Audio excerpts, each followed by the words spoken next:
Hola Carla, ¿cómo estás? Buenos días. En esta oportunidad, en el curso de Historia del Perú, tenemos que trabajar nosotros dos periodos. Ujú.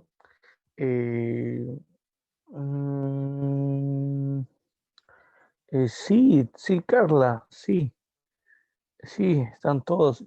Ajá, ya, ya, sí están todas enviadas. Ujú. Hola Cristina, ¿cómo estás? Buenos días. Ujú. Ya, muy bien, empecemos a ver, chicos. A ver, para esta etapa, para este periodo, recuerden, o bueno, los periodos que vamos a tratar el día de hoy. Hola Ángelo, ¿cómo estás? Buenos días. Ujú. Eh, Vienen a ser dos periodos, ¿no? El horizonte medio y el intermedio tardío. Recuerden que estas denominaciones o estos periodos ya las debemos manejar. Primero, estos periodos, chicos, son establecidos por qué arqueólogos, ¿se acuerdan? A ver, ¿ustedes recuerdan qué arqueólogo es el que maneja estos dos periodos? A ver, John Rowe, no te olvides, claro, claro, claro, no te olvides, eso Rowe, muy bien. Lumbreras denomina con otra manera a estos periodos, ¿recuerda? Le denomina segunda síntesis pan-andina o primer imperio pan-andino al horizonte medio y estados regionales al intermedio tardío. Esas son las denominaciones. Muy bien. Ahora, hablando del horizonte medio, chicos, debemos recordar que el horizonte medio es aquel periodo en el cual una cultura destaca sobre otras. Esa cultura que destaca viene a ser la sociedad Wari, Wari principalmente. Pero recuerda que en el horizonte medio hay otra cultura que convive junto a Wari. Ujú. Una cultura cuyo origen incluso está en el intermedio temprano, una cultura altiplánica. Estaríamos hablando de la sociedad Tiahuanaco. Así que hablemos primero de Tiahuanaco y posteriormente hablemos de Huari, ¿sí? En ese orden. Muy bien, muchachos. A ver, sobre Tiahuanaco, ¿qué cosas hay que conocer? Primero que nada, debemos saber, chicos, que la sociedad Tiahuanaco tiene su origen, como les había dicho, en el intermedio temprano, ¿no? Un periodo aproximado del año 400 antes de Cristo, y va a tener una extensión de duración hasta el año 1200 después de Cristo aproximadamente. Es por eso incluso que a la izquierda, para reforzar esta idea del origen, en el periodo del intermedio temprano está colocado al lado izquierdo ese periodo, ¿ya?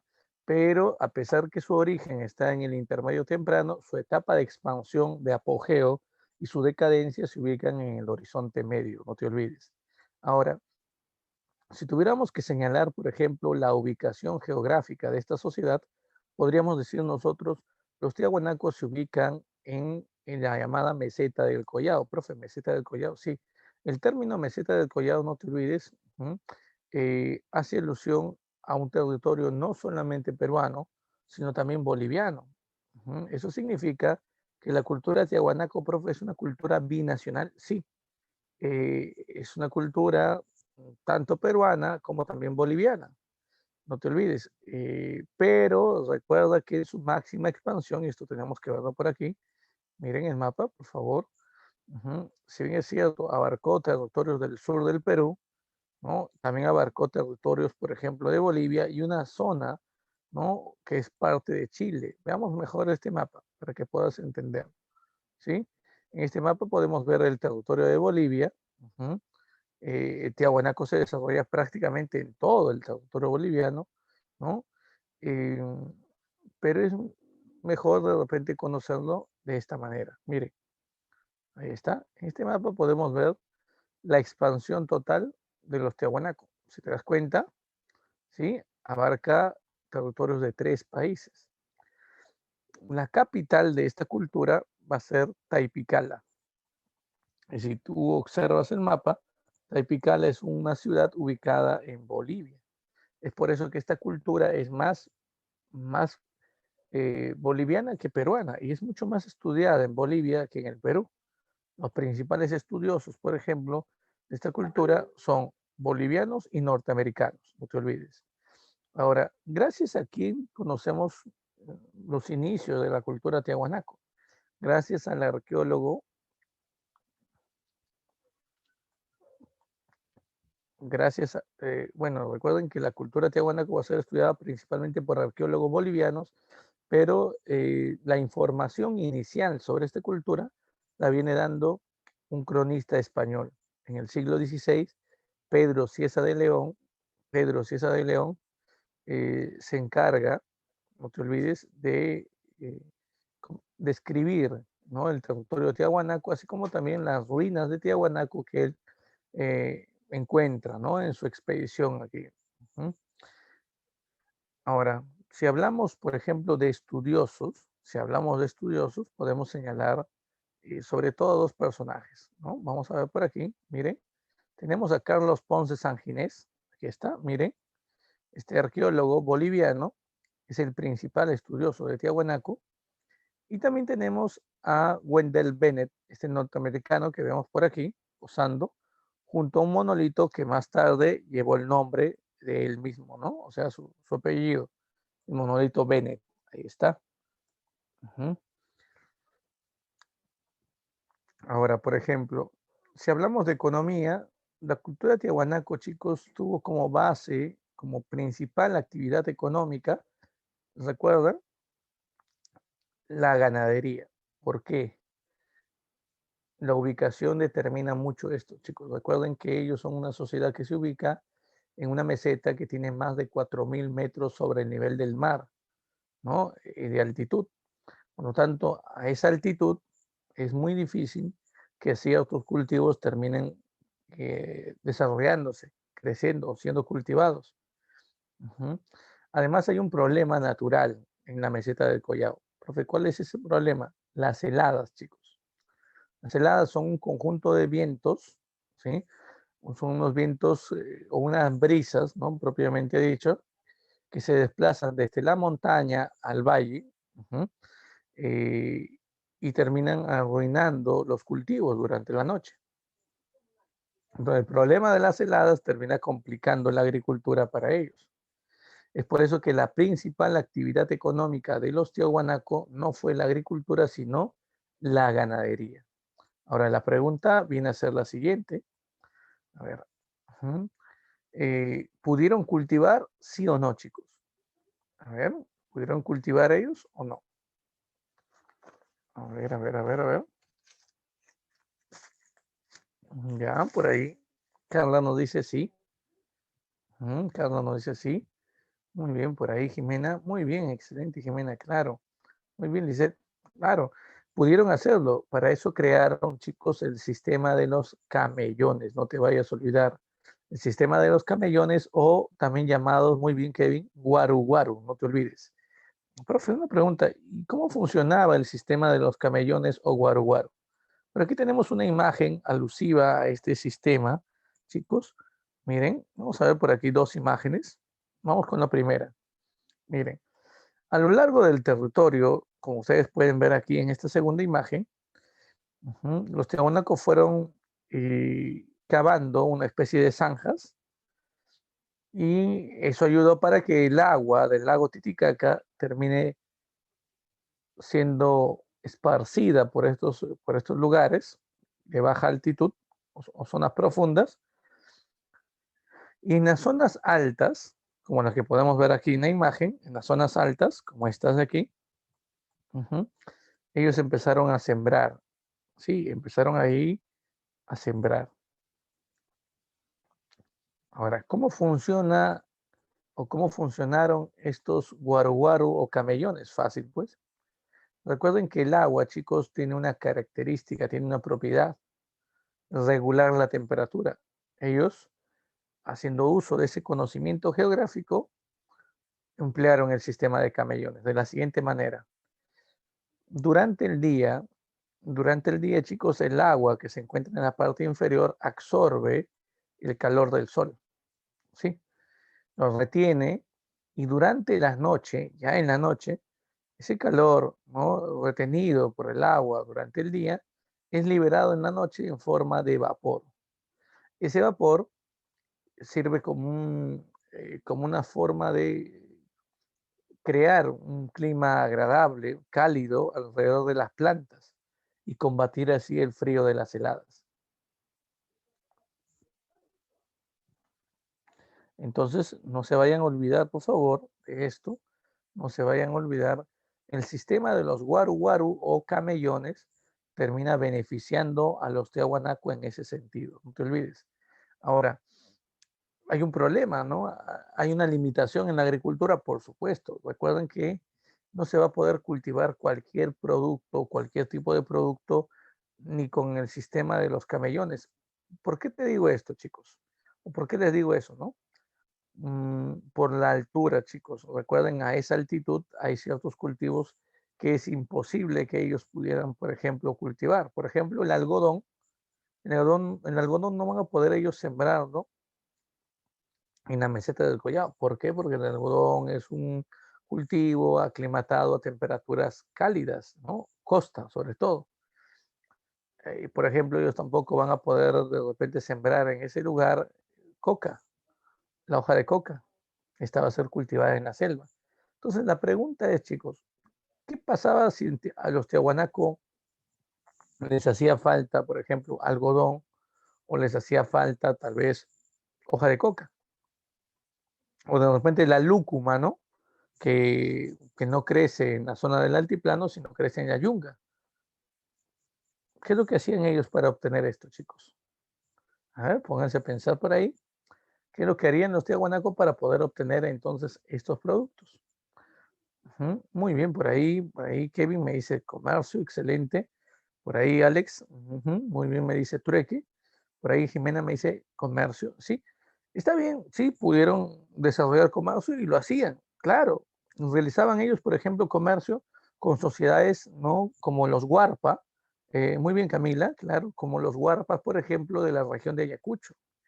Pero mm, había un mecanismo mucho más útil para ellos que les permitía acceder a estos productos, pero sin intermediarios, o sea, sin trueque, sin que otra sociedad termine intercambiándoles estos productos. ¿Cómo se llama esto? Muy bien por ahí, Carla.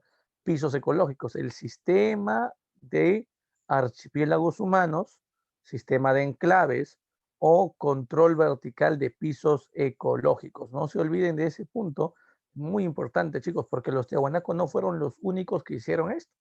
Con el tiempo, los incas también acoplaron a su sistema o su aparato económico este mecanismo. Profe, nunca he escuchado esto del sistema de archipiélagos humanos o enclaves humanos. Ujú. Ahora vamos a conocer esto, chicos.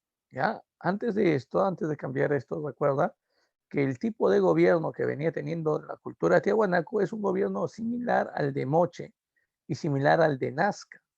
A ver, ¿se acuerdan ustedes qué tipo de gobierno tenía la sociedad Moche, la sociedad Nazca? A ver, ¿te acuerdas? ¿Qué tipo de gobierno tenían estas culturas? Muy bien, claro. Muy bien, Jimena. Gobierno teocrático militar. Muy bien, Ángelo. Teocrático militar, ¿ah? No se vayan a olvidar de eso. Teocrático simplemente es una característica, por ejemplo, propia de las culturas, sobre todo del formativo, ¿ya? Sobre todo del formativo. Teocrático militar sería, ¿ya? Eso sería lo adecuado. Ya, muy bien, Alex, excelente, muy bien. A ver, donde obviamente en el caso particular de Tiahuanaco, los sacerdotes tenían mayor presencia en el poder que los militares. Ya no te olvides de eso. Ahora quiero que observes otro punto importante. Mira, estábamos hablando, les estaba mencionando acerca del control vertical de pisos ecológicos, ¿verdad? Este es el control vertical de pisos ecológicos. Miren, ¿cómo funciona, profe? Los Tiahuanaco viven en esta zona, la meseta del Collao. Recuerden que su principal actividad económica viene a ser la ganadería de altura, es decir, la crianza de alpacas, ¿no? La crianza de llamas, no te vayas a olvidar. Pero ¿qué pasaba si de repente ellos necesitaban el algodón de la costa? O necesitaban de repente la hoja de coca de la selva, la madera de la selva, las frutas de la yunga, o de repente, no sé, la calabaza de la quechua. ¿Qué es lo que tenían que hacer ellos? Una opción era el trueque, una opción era el comercio en base al trueque, y la otra opción, las que más usaban, era emplear el sistema del control vertical de pisos ecológicos. Para esto van a utilizar a un grupo de habitantes tiahuanacos. A ver, denominados así, no te olvides, mitimaes.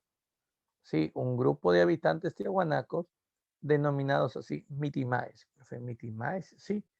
O también llamados mitmas, no te olvides. A ver, estos van a funcionar como una especie de colonos. Recuerden, el gobierno tiahuanaco lo que va a hacer es ordenar que ellos viajen a distintos pisos altitudinales. De esta manera. ¿Para qué, profe? Para que al ubicarse en estos pisos altitudinales puedan obtener, por ejemplo, recursos, no te olvides, puedan obtener recursos. Y una vez que obtengan recursos, esos recursos puedan ser trasladados a la capital de Tiahuanaco. No te vayas a olvidar de esto. Por ejemplo, no te olvides, por ejemplo, un grupo de mitimaes podría establecerse en la costa. Claro, podría establecerse en la costa, chicos. Una vez establecidos en la costa, podrían obtener, por ejemplo, como en la imagen, pescado o algodón. Y una vez que obtengan esto, ¿cuál era su tarea? Centralizar, llevar esos productos a la capital Tiahuanaco, a Taipicala. De igual manera, ¿no? Aquellos que eran enviados, por ejemplo, al piso de la Yunga, su objetivo era trasladar después esos productos ¿a dónde? A la capital. Los que eran enviados a la selva también tenían el objetivo de trasladar esos productos después a la capital. Entonces, ¿cuál es el objetivo de este control vertical de pisos ecológicos o de este archipiélago o este sistema de archipiélagos humanos, chicos? ¿Cuál es el objetivo? Opción A, obtener una mayor variedad de productos y opción B, obtener una mayor cantidad de productos. A ver, ¿qué es lo que ellos buscaban mediante este sistema? A ver, a ver, a ver, a ver. ¿Qué es lo que buscaban? ¿Variedad o cantidad? Vamos, piensa un poquito y dime. A ver, a ver, a ver. Ya diferentes productos. Ya por ahí calidad. Ya muy bien. Calidad. Ya, ahí está variedad. Claro. Recuerdo que lo que ellos buscan sobre todo es variedad. ¿Ya? Variedad. Es decir, todo lo que ellos no pueden sembrar en su territorio, ¿no? Por problemas geográficos sobre todo, o por problemas de espacio. Entonces, ¿qué es lo que hacen ellos? Envían a sus habitantes a otros lugares para obtener estos productos. ¿Ya? Importante tomar en cuenta esto, chicos. Control vertical de pisos ecológicos. ¿Ya? No te vayas a olvidar de eso. Muy bien, sigamos avanzando. Sigamos avanzando. Por otro lado, eh, debemos señalar, chicos, que una vez que ellos obtenían, por ejemplo, estos productos, la idea, la idea era conservar el alimento. La idea era evitar que el alimento se termine no arruinando, se descomponga, y para eso ellos emplearon otro mecanismo. Ellos fueron los primeros en utilizar este mecanismo. ¿Profe, qué mecanismo? El sistema o proceso de deshidratación de alimentos. Para eso quiero que observen, por favor, esta imagen, miren, y esta otra también.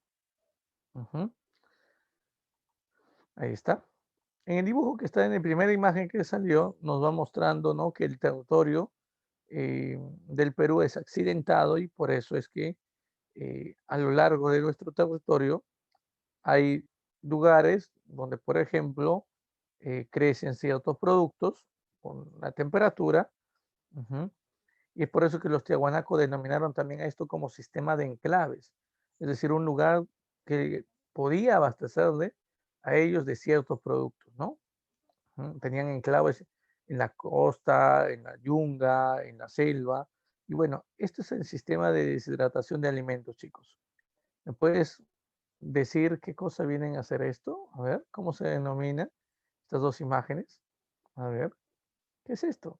Es el proceso de deshidratación de la papa y este es el proceso de deshidratación de la carne. Lo que van a obtener, ¿no? Claro, muy bien, chuño, ¿no? Muy bien, claro.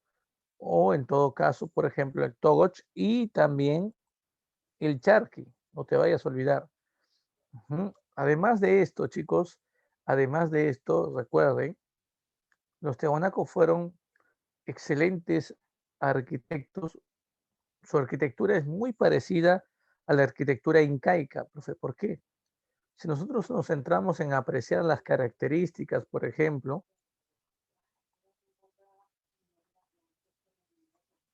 podemos observar aquí, chicos, una imagen, miren, una imagen donde nosotros podemos ver la distribución de los templos.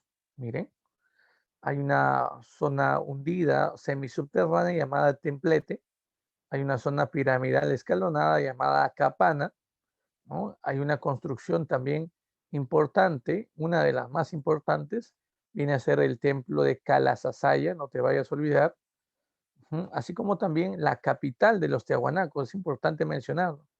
Profe, la capital, sí, recuerden, Taipicala es la capital de los tiahuanacos. Ahora, por ejemplo, cuando nosotros hablamos de características, quiero que observen, ¿no? ¿Cómo se llama esto, chicos? A ver, ¿qué nombre tiene a esto? A ver, ¿cómo se le conoce? A ver, a ver, a ver, a ver, a ver. ¿No lo identificas?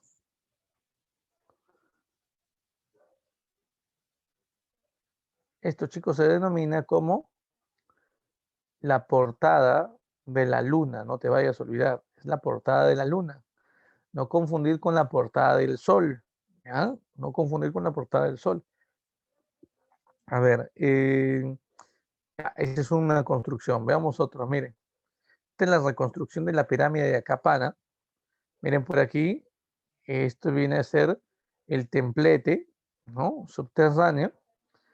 Y bueno, a ver si de repente observas esto que vienen a hacer. ¿Qué vienen a hacer esto en la pared? Y al fondo se ve, chicos, un monolito, ¿no? En particular. Ya vamos a hablar de ese monolito. Ahora, si observamos estas imágenes nada más, podemos darnos cuenta de algo. Podemos darnos cuenta que las construcciones Tiahuanaco estaban hechas principalmente de piedra, de grandes bloques de piedra. Por lo tanto, una de las características de la arquitectura Tiahuanaco es que fue megalítica, es decir, emplearon grandes bloques de piedra. Ahora, la simetría fue otra de sus características. Ahora, ¿por qué se coloca o por qué comúnmente encontramos el término trapezoidal, chicos? Porque las puertas, por ejemplo, o entradas a estas construcciones tienen forma de trapecios, no te vayas a olvidar, ¿ya? Ahora, por otro lado, debemos también tomar en cuenta, era simple, prácticamente no había decorado en la mayoría de las construcciones, salvo en algunas, ¿no? Salvo en algunas. Por ejemplo, la edificación de la Portada del Sol tiene grabados, eso es cierto. Tiene alto y bajo relieve, son frisos. Y por ejemplo, también se ha encontrado esto, miren. Sí, se ha encontrado este decorado geométrico, miren, dentro de el Pumapunco. La puerta del Puma significa una construcción importante de los Tiahuanaco.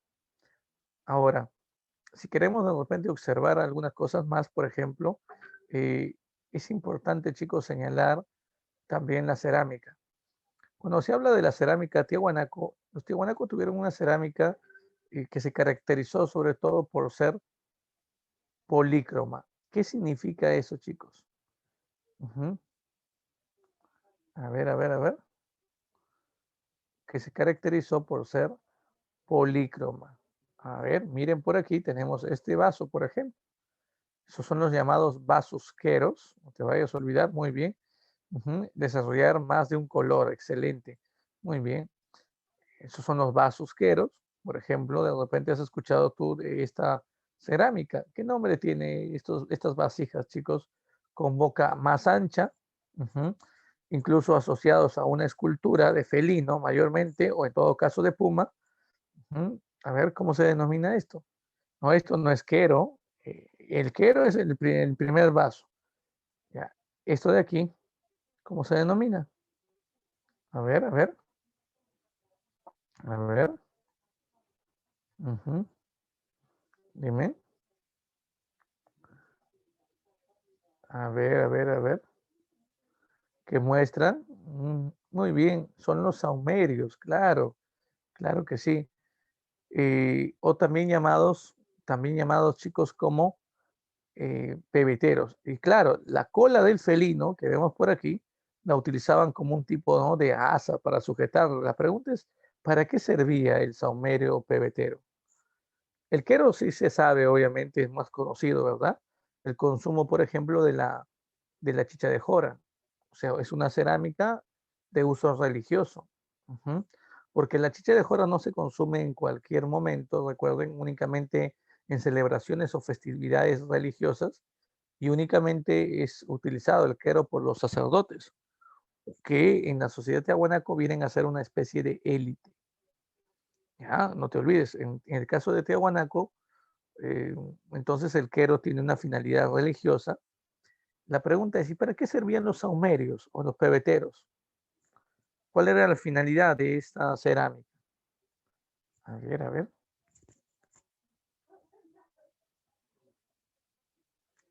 Muy bien, Alex, excelente, claro. Ujú, excelente.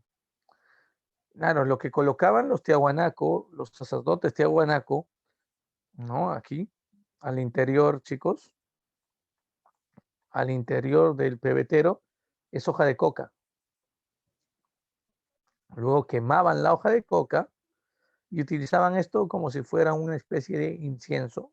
No te olvides. Por eso el nombre, ¿no? Saumerio, recuerden. Ujú. Si ustedes, por ejemplo, han ido a la procesión del Señor de los Milagros, hay un grupo de mujeres que acompañan la procesión y que van delante de la procesión y llevan una especie de incienso, son ya llamadas saumadoras. De la misma forma, la hoja de coca era quemada para emitir estos olores. Profe, los sacerdotes de Aguanaco no aspiraban a este olor, ¿verdad? Mm, te mentiría si te diría, ¿no?, que no, claro que sí. También los sacerdotes, recuerda, de otras culturas, utilizaban ciertos alucinógenos para poder, entre comillas, comunicarse mejor con los dioses. No sé si ustedes recuerdan, por ejemplo, la sociedad, por ejemplo, Chavín. Ya no te vayas a olvidar de eso. Ahora, quiero que observes esto, mira. Ahí está. La tableta para rapé, mira. Ahí está, mira. La tableta para rapé. Profe, ¿qué es esto? En varias sociedades he encontrado esta tableta. En varias sociedades, se ha observado esta tableta. Profe, una pregunta, ¿y para qué servía?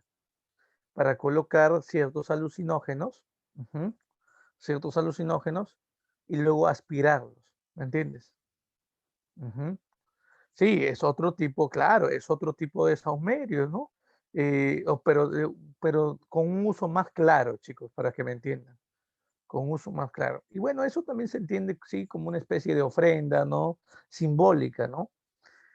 Y bueno, recuerden que en el estado de trance en el cual se encontraban los sacerdotes, ellos decían comunicarse de mejor manera con el dios de los tiahuanaco. Profe, ¿cuál es ese dios? A ver, ¿cuál es ese dios al que adoraban los tiahuanaco, muchachos? ¿A qué dios adoraban ellos? A ver, a ver, a ver. Al dios Huiracocha, claro que sí. La pregunta sería, chicos, el dios Huiracocha también había sido adorado en Chavín. El dios de los báculos, claro, el dios de las varas, muy bien. La pregunta es, ¿cómo es posible que la creencia del dios Huiracocha en Chavín, que es una cultura del formativo medio, haya pasado, ¿no?, a la zona de Tiahuanaco, que es una cultura que se desarrolla en el intermedio temprano y el horizonte medio? ¿Cómo es posible, chicos? A ver, ¿cómo es posible esto?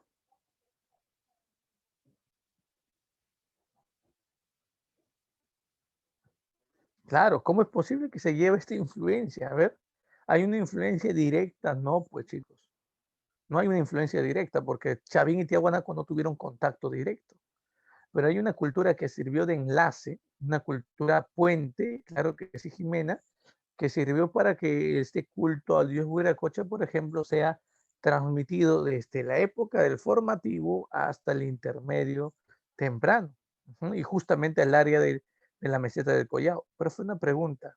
Ujú. Claro que sí, Samuel. Ujú. Sí, similar al uso de una pipa, ¿no? Claro que sí. Ujú. La pregunta sería, ¿cuál es esa cultura, chicos? ¿No? Que sería la transición, ¿no? Y también la cultura que sirvió de enlace para transmitir la creencia en el dios Huiracocha, ¿no? Desde la época del formativo, Chavín, hasta la época de Tiahuanaco. No, los Huaris son posteriores a Tiahuanaco. Más bien, más bien recuerden que la influencia religiosa de Tiahuanaco llega a Huari. Muy bien, excelente, Carla. Claro, es la cultura pucará. En Puno, chicos, en un periodo llamado formativo tardío, posterior a la caída de Chavín, hay una cultura que surge, que es la cultura pucará, que es el antecedente directo, por ejemplo, de los tiahuanacos. Ellos son los encargados de transmitir, por ejemplo, ellos son los encargados de transmitir el culto al dios Huiracocha. Ya no te vayas a olvidar de eso, por favor. Sumamente importante, sumamente importante. Sigamos avanzando. Por otro lado, debemos también tomar en cuenta, miren, por otro lado, debemos también tomar en cuenta ahora el tallado en piedra. Profe, tallado en piedra, sí, miren. Por aquí tenemos de repente ¿no? Este monumento arquitectónico, chicos, miren por aquí, se denomina Portada del Sol. Esta es una imagen del momento en la cual se halló la Portada del Sol, miren, totalmente dañada, descuidada. Y miren por aquí, aquí tenemos otra construcción, ¿sí? Ahí está. Esta es la llamada también Portada del Sol. No te vayas a olvidar de esto. Esta también es la Portada del Sol, ¿ya? Ahí está. Profe, una preguntita, una preguntita. Entonces, si nosotros, por ejemplo, observamos la Portada del Sol en medio, en un alto relieve, aparece la figura de un ser, ¿no? De repente no se observa bien ahí. Vamos a mostrar por aquí esta imagen. Miren, ahí está. En este dibujo podemos observar la imagen que aparece en la Portada del Sol. Es el dios Huiracocha, claro. Ujú. Que puede ser llamado de varias formas, recuerden, ¿no? Puede tener el nombre, ¿no? De dios de los báculos, el dios llorón, no te olvides, también se le llama dios visco, ¿ya? No te vayas a olvidar. Viene teniendo distintas denominaciones, no te vayas a olvidar. Viene teniendo distintas denominaciones, ¿ya? No te vayas a olvidar de esto, por favor. Importante, chicos. Dios Huiracocha, representado principalmente en la Portada del Sol. Ahora, llama mucho la atención, por ejemplo, chicos, llama mucho la atención que este Huiracocha viene teniendo, ¿no? Estos dos báculos o estos dos cetros de poder. Sus cabellos están más asociados sobre todo a rayos solares que a otra cosa. Y al apreciar, por ejemplo, ¿no? En la Portada del Sol podemos ver tanto a la izquierda o a la derecha de este personaje, podemos ver unos 24 casilleros a cada uno de los lados. Sí, podemos observar nosotros eso, chicos. ¿Qué aparecen? ¿Qué aparecen a cada uno de los lados? En esos cuadraditos aparecen estas imágenes. Estos seres, ¿no? Que tienen una especie de báculo y son seres alados, no te vayas a olvidar. Todos están observando al dios Huiracocha que está en medio. Ahora, nos podemos también dar cuenta que los tiahuanaco destacaron en la llamada escultura, es decir, en el tallado en piedra. No te vayas a olvidar. En el tallado en piedra, profe, sí, recuerda, en el tallado en piedra.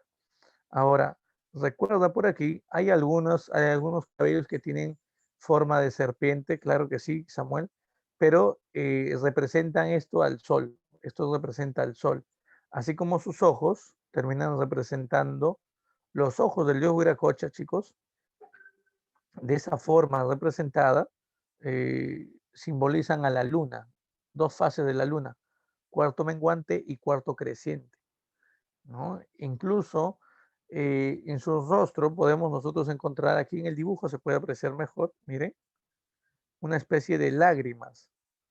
Por eso le llaman también el dios llorón. Ahora esas lágrimas también simbolizan algo. Las lágrimas simbolizan lluvia. Ujú. Y la lluvia está relacionada, obviamente, al cultivo, ¿no? A los cultivos, sobre todo el cultivo del maíz, ¿no? Que es considerado también un alimento sagrado, recuerda, porque de este se obtiene la chicha de jora. Ya, no te vayas a olvidar. Ujú.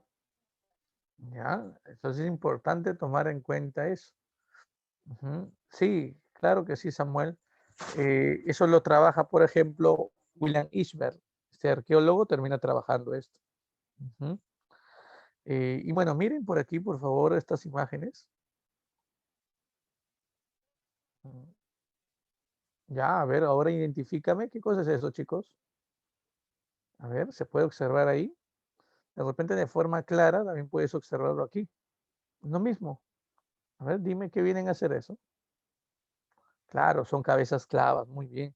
Son cabezas clavas. Eso significa, chicos, que no solo existen cabezas clavas en Chavín, ¿no? También recuerda, hay cabezas clavas en Tiahuanaco. Incluso en una cultura anterior a Chavín, que es la cultura Cupisnique, se puede observar ya la presencia de las llamadas cabezas clavas. Ujú. Aunque hay diferencia, obviamente. En Tiahuanaco, por ejemplo, las cabezas clavas vienen teniendo una forma mucho más, se puede decir, geométrica. Miren los ojos, miren la nariz, no te vayas a olvidar. Ujú. ¿Ya? Es más un decorado que una forma de representar el miedo. Aunque hay varias hipótesis, ¿no? Por ejemplo, hay personajes que terminan planteando, ¿no? Hay investigadores que plantean que las cabezas clavas de Tiahuanaco también cumplieron una función de generar un temor, ¿no? Mostrar o representar cabezas degolladas, ¿no? O representaciones de cabezas degolladas en piedra en las paredes, ¿no? De esta plaza subterránea llamada el Templete, donde se va a encontrar. Ujú. Y ahora, dime, ¿cómo se denomina esta escultura? A ver, esto es uno de los llamados monolitos de la cultura tiahuanaco, uno de los llamados monolitos. Ujú.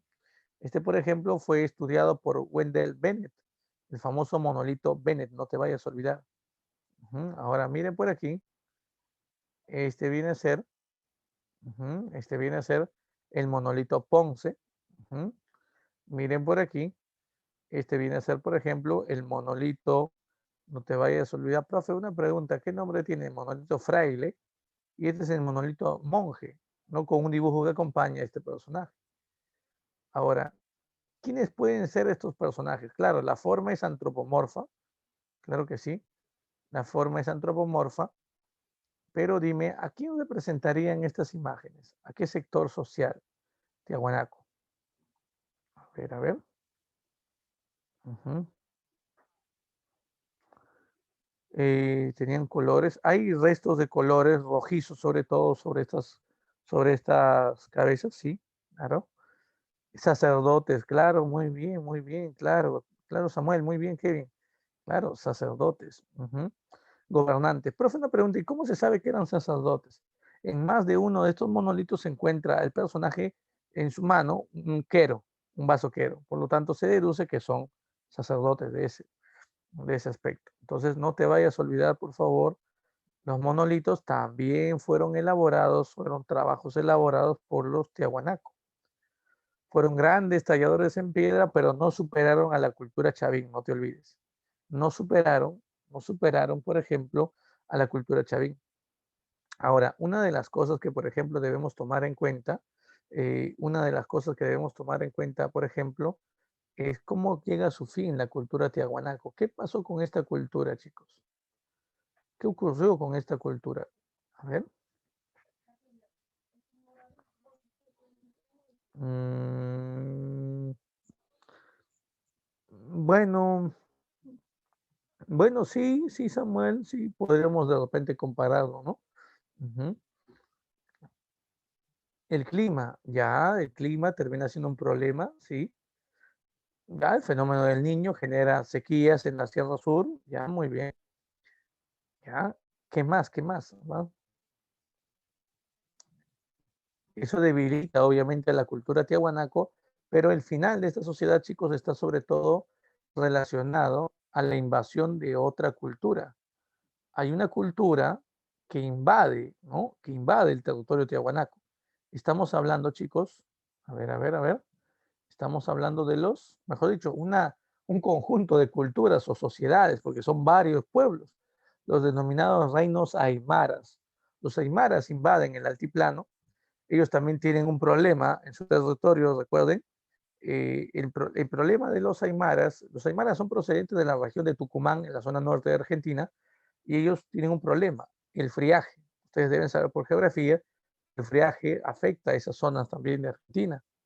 Y eso genera que estos pueblos aymaras, estos reinos aymaras, migren bueno, se dirijan a la meseta del Collao y desplacen a los tiahuanacos de su dominio en este territorio. Hubo enfrentamiento, claro que sí.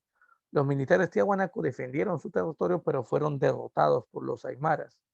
Como consecuencia de esto, un grupo de sacerdotes, sobre todo tiahuanaco, huyeron en dirección noroeste. Y un personaje que encabezó este grupo, llamado Ayar Manco o Manco Cápac, fue quien terminó fundando una ciudad llamada Cusco. ¿Eso qué significa, chicos? Que los incas descienden de alguna pequeña etnia tiahuanaco. A esa etnia tiahuanaco que va a dar origen a los incas se le va a conocer después con el nombre de Puquina. Acuérdate de eso, por favor, para la siguiente clase. Etnia Puquina. Es la que va a dar origen a los incas. Muy bien, sigamos avanzando. Miren por aquí. Ahora hablemos de otra cultura, chicos. Hablemos de los Wari. ¿Ya? A ver, la sociedad Wari se va a desarrollar a partir del año 100 después de Cristo hasta el año 1200 después de Cristo aproximadamente. Ya Wari es totalmente una cultura del Horizonte Medio, no te vayas a olvidar. Y bueno, los Wari son importantes, chicos, estudiados sobre todo como la segunda cultura de Horizonte. Recuerda que para John Rowe, las culturas de Horizonte son aquellas que difunden el mismo modelo de cerámica en un territorio amplio, ¿no? En este caso, los Wari van a difundir este patrón de cerámica tanto en la costa, en la sierra, como también en la selva, no te vayas a olvidar. Y mira por aquí, tenemos nosotros el centro de la cultura Wari. Profe, ¿cuál es su centro? Su centro es Ayacucho, no te vayas a olvidar. Ayacucho. Aquí tenemos un mapa para poder observar mejor esto. Miren, aquí nos damos cuenta de los territorios que estuvieron bajo control de los tiahuanacos. No te olvides, su capital se ubica en Ayacucho, se denomina Guari o en algunos casos también aparece el término Viñaque, no te vayas a olvidar, como en la capital de los Guari.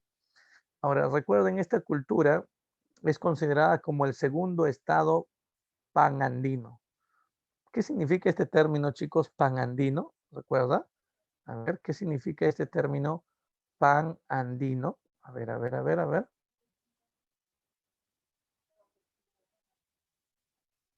Ya, muy bien, claro, claro que sí. Muy bien, claro. Claro que abarca casi todo el Perú, prácticamente todos los Andes. No te vayas a olvidar. Estamos hablando, ¿no? De la segunda cultura que tiene esta característica de dominar costa, sierra y selva. La primera cultura fue Chavín, por eso Chavín sería el primer estado panandino.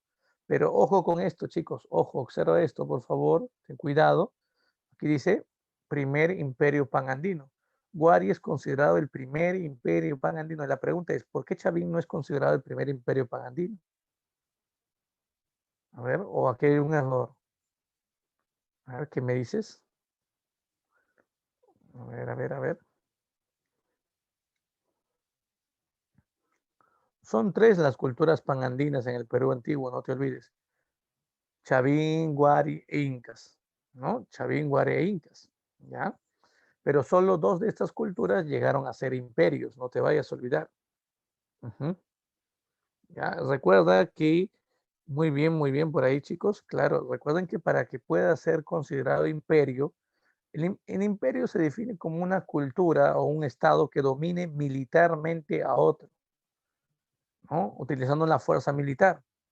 En el caso de Chavín, Chavín no tiene presencia de militares, no te vayas a olvidar. No hay un ejército que haya servido para dominar los territorios. Recuerden que Chavín logra un dominio en gran parte del territorio, pero utilizando, chicos, utilizando sobre todo el poder religioso, utilizando, no te olvides, ¿no?, los conocimientos astronómicos, utilizando el control del agua, utilizando también el terror, pero no utilizando ejércitos. Es por ese motivo que Chavín no es considerado un imperio. Espero que quede claro este punto. Ahora, la idea de que Wari sea un imperio justamente es difundida por el descubridor de esta cultura. Su principal estudioso, ¿no?, y su descubridor, aunque Tello llegó al yacimiento arqueológico de Wari antes que Lumbreras, se considera Lumbreras como su descubridor científico y el que inicia también las investigaciones y que desarrolla las investigaciones de esta cultura hasta el día de hoy. Luis Guillermo Lumbreras, no te olvides. Lumbreras, para este personaje, Wari viene a ser un imperio. Wari viene a ser el primer imperio panandino. Ahora, recuerden que el origen de Wari lo podemos nosotros encontrar explicado. Lumbreras nos explica esto. Miren, aquí tenemos la imagen de Lumbreras. Lumbreras nos dice que Wari fue el resultado de una síntesis. Al igual que Chavín fue la síntesis de las culturas propias del formativo temprano, también Wari termina siendo una síntesis sobre todo de tres culturas. ¿Cuáles son esas culturas que van a prácticamente brindar aportes para el desarrollo de Wari, chicos? La cultura Huarpa, no te olvides, muy bien Lozano por ahí, la cultura Huarpa, la cultura Nazca y la cultura Tiahuanaco. Recuerden que el antecedente directo a Wari es Huarpa. No sé si ustedes recuerdan, por ejemplo, que los Huarpas se ubicaron en Ayacucho, tuvieron como capital a la ciudad de Ñahuipuquio y crearon un sistema de chacras escalonadas para poder sembrar en las montañas. ¿Se acuerdan cómo se llama este sistema de chacras escalonadas? A ver, a ver, a ver. ¿Recuerdas o no? Muy bien, claro, Jimena, los andenes. ¿Eso qué significa? Que Huarpa, con el tiempo, chicos, va a dar origen a Wari. Claro, ante el aumento demográfico, el aumento de la población, el objetivo era conquistar mayor cantidad de territorios para que pueda establecerse esta población, ¿no?, de Huarpa. Y en su proceso de expansión tuvieron ellos que formar ejércitos y someter violentamente a otras culturas. En el momento en el cual Huarpa se expande, ¿no?, y somete militarmente a otras culturas como por ejemplo Nazca, los Lima o en todo caso a Moche, en ese momento ya Huarpa pasaría a denominarse como Wari. ¿Ya? No sé si me entiendes. Se puede decir que el antecedente, ¿no?, directo a este gran imperio llamado Wari lo encontramos en una pequeña cultura del intermedio temprano denominado como Huarpa. Ahora, conforme va expandiéndose y va anexando a otros pueblos, los Wari fueron asimilando también ciertos aportes de las culturas. Por ejemplo, hablemos de los Lima, ¿no? La cultura Lima, que es una cultura también del intermedio temprano, los Lima adoraban a una deidad, a un dios, chicos, un dios que estaba relacionado sobre todo a los movimientos telúricos, a los movimientos sísmicos, cuyo templo se ubicaba, cuyo templo principal se encontraba en la zona de Lurín, Pachacamac, claro. ¿Eso qué significa, profe? Que los Wari, en tiempos de Wari, ese lugar llamado Pachacamac va a seguir existiendo. No solamente va a cumplir una función de templo, sino también de una ciudad, pero va a ser un oráculo muy, pero muy prestigioso en la costa central. Incluso en tiempos de dominio inca, posteriormente, también Pachacamac va a terminar siendo un centro de culto, un oráculo importante en la costa.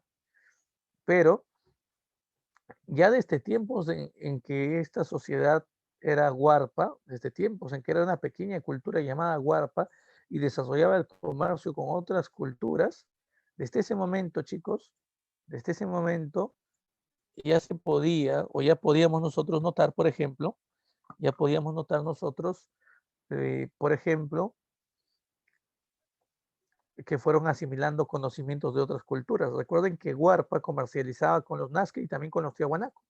Y fueron tomando no solamente productos, ¿no?, de la costa, ¿no?, que intercambiaban con los nazcas, sino que fueron intercambiando conocimientos. ¿Cuál es el aporte más importante de Nazca para Wari? El urbanismo, chicos. La planificación urbana. ¿Qué significa? Los Nazca construyeron una ciudad que fue su capital, Cahuachi. Los Wari van a terminar tomando el modelo de Cahuachi para poder construir una serie de ciudades. A estas ciudades Wari se le va a llamar cabeceras de región, no te vayas a olvidar. Ya no te vayas a olvidar esto.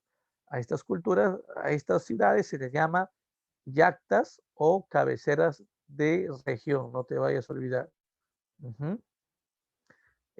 Samuel, ¿no? Wari con H o con W es lo mismo, con HU o con W. Ujú. Igual puedes escribir Tiahuanaco con W y con K, Incas con K, ¿no? Recuerden que esto es quechua, es un, o bueno, son, como el quechua es una lengua que no tenía escritura, por lo tanto, tú lo puedes escribir, ¿no? De la manera en la cual suena, ¿no? Puedes escribirlo de ambas maneras, de lo mismo, la misma cultura, ¿no? Así es. Ujú. Sí, no, no hay que complicarnos ahí, no, no es que sean culturas distintas, ¿no? Muy bien. Ya, ok, ok, ok, listo. Chicos, entonces, ¿cómo les había dicho que se denominaban a estas ciudades que Wari iba a ir construyendo bajo el patrón urbano tomado de Nazca? ¿Te acuerdas qué término vamos a utilizar para estas? Comúnmente se les llama yactas, ¿no? O cabeceras de región. Cumplen la función administrativa. Por aquí en el mapa podemos observar nosotros las distintas ciudades, por ejemplo, o cabeceras de región de Wari. Ahora, de Tiahuanaco también toma otro aporte, la religión, chicos. Los Wari asimilan el culto a Huiracocha de la cultura de Tiahuanaco. No te vayas a olvidar, toman la fe, se puede decir, Tiahuanaco, y van a rendir culto a su misma deidad. Claro que van a haber algunas diferencias en la manera de representar, sobre todo, al dios Huiracocha en tiempos de Wari, pero eso lo vamos a ver más adelante, ya cuando hagamos cerámica. Ahora, ¿qué actividad económica fue la principal para ellos? A ver, dime, ¿cuál habrá sido la actividad económica principal, chicos? A ver, a ver, a ver. Agricultura. Ujú. Claro, la agricultura, muy bien. Para esto, ellos difunden lo que ya los Huarpa habían iniciado, el sistema de los andenes. Por favor, no te olvides, andenes utilizados sobre todo para qué?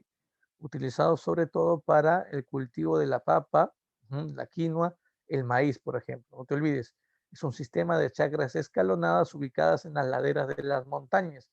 ¿Cuál es el objetivo con los andenes? ¿Cuál es el objetivo, chicos? Extraer agua de las montañas, extraer agua del subsuelo. No, pues, ¿cuál es el objetivo? Ampliar, escúchame bien, ampliar la frontera agrícola. ¿Qué significa eso?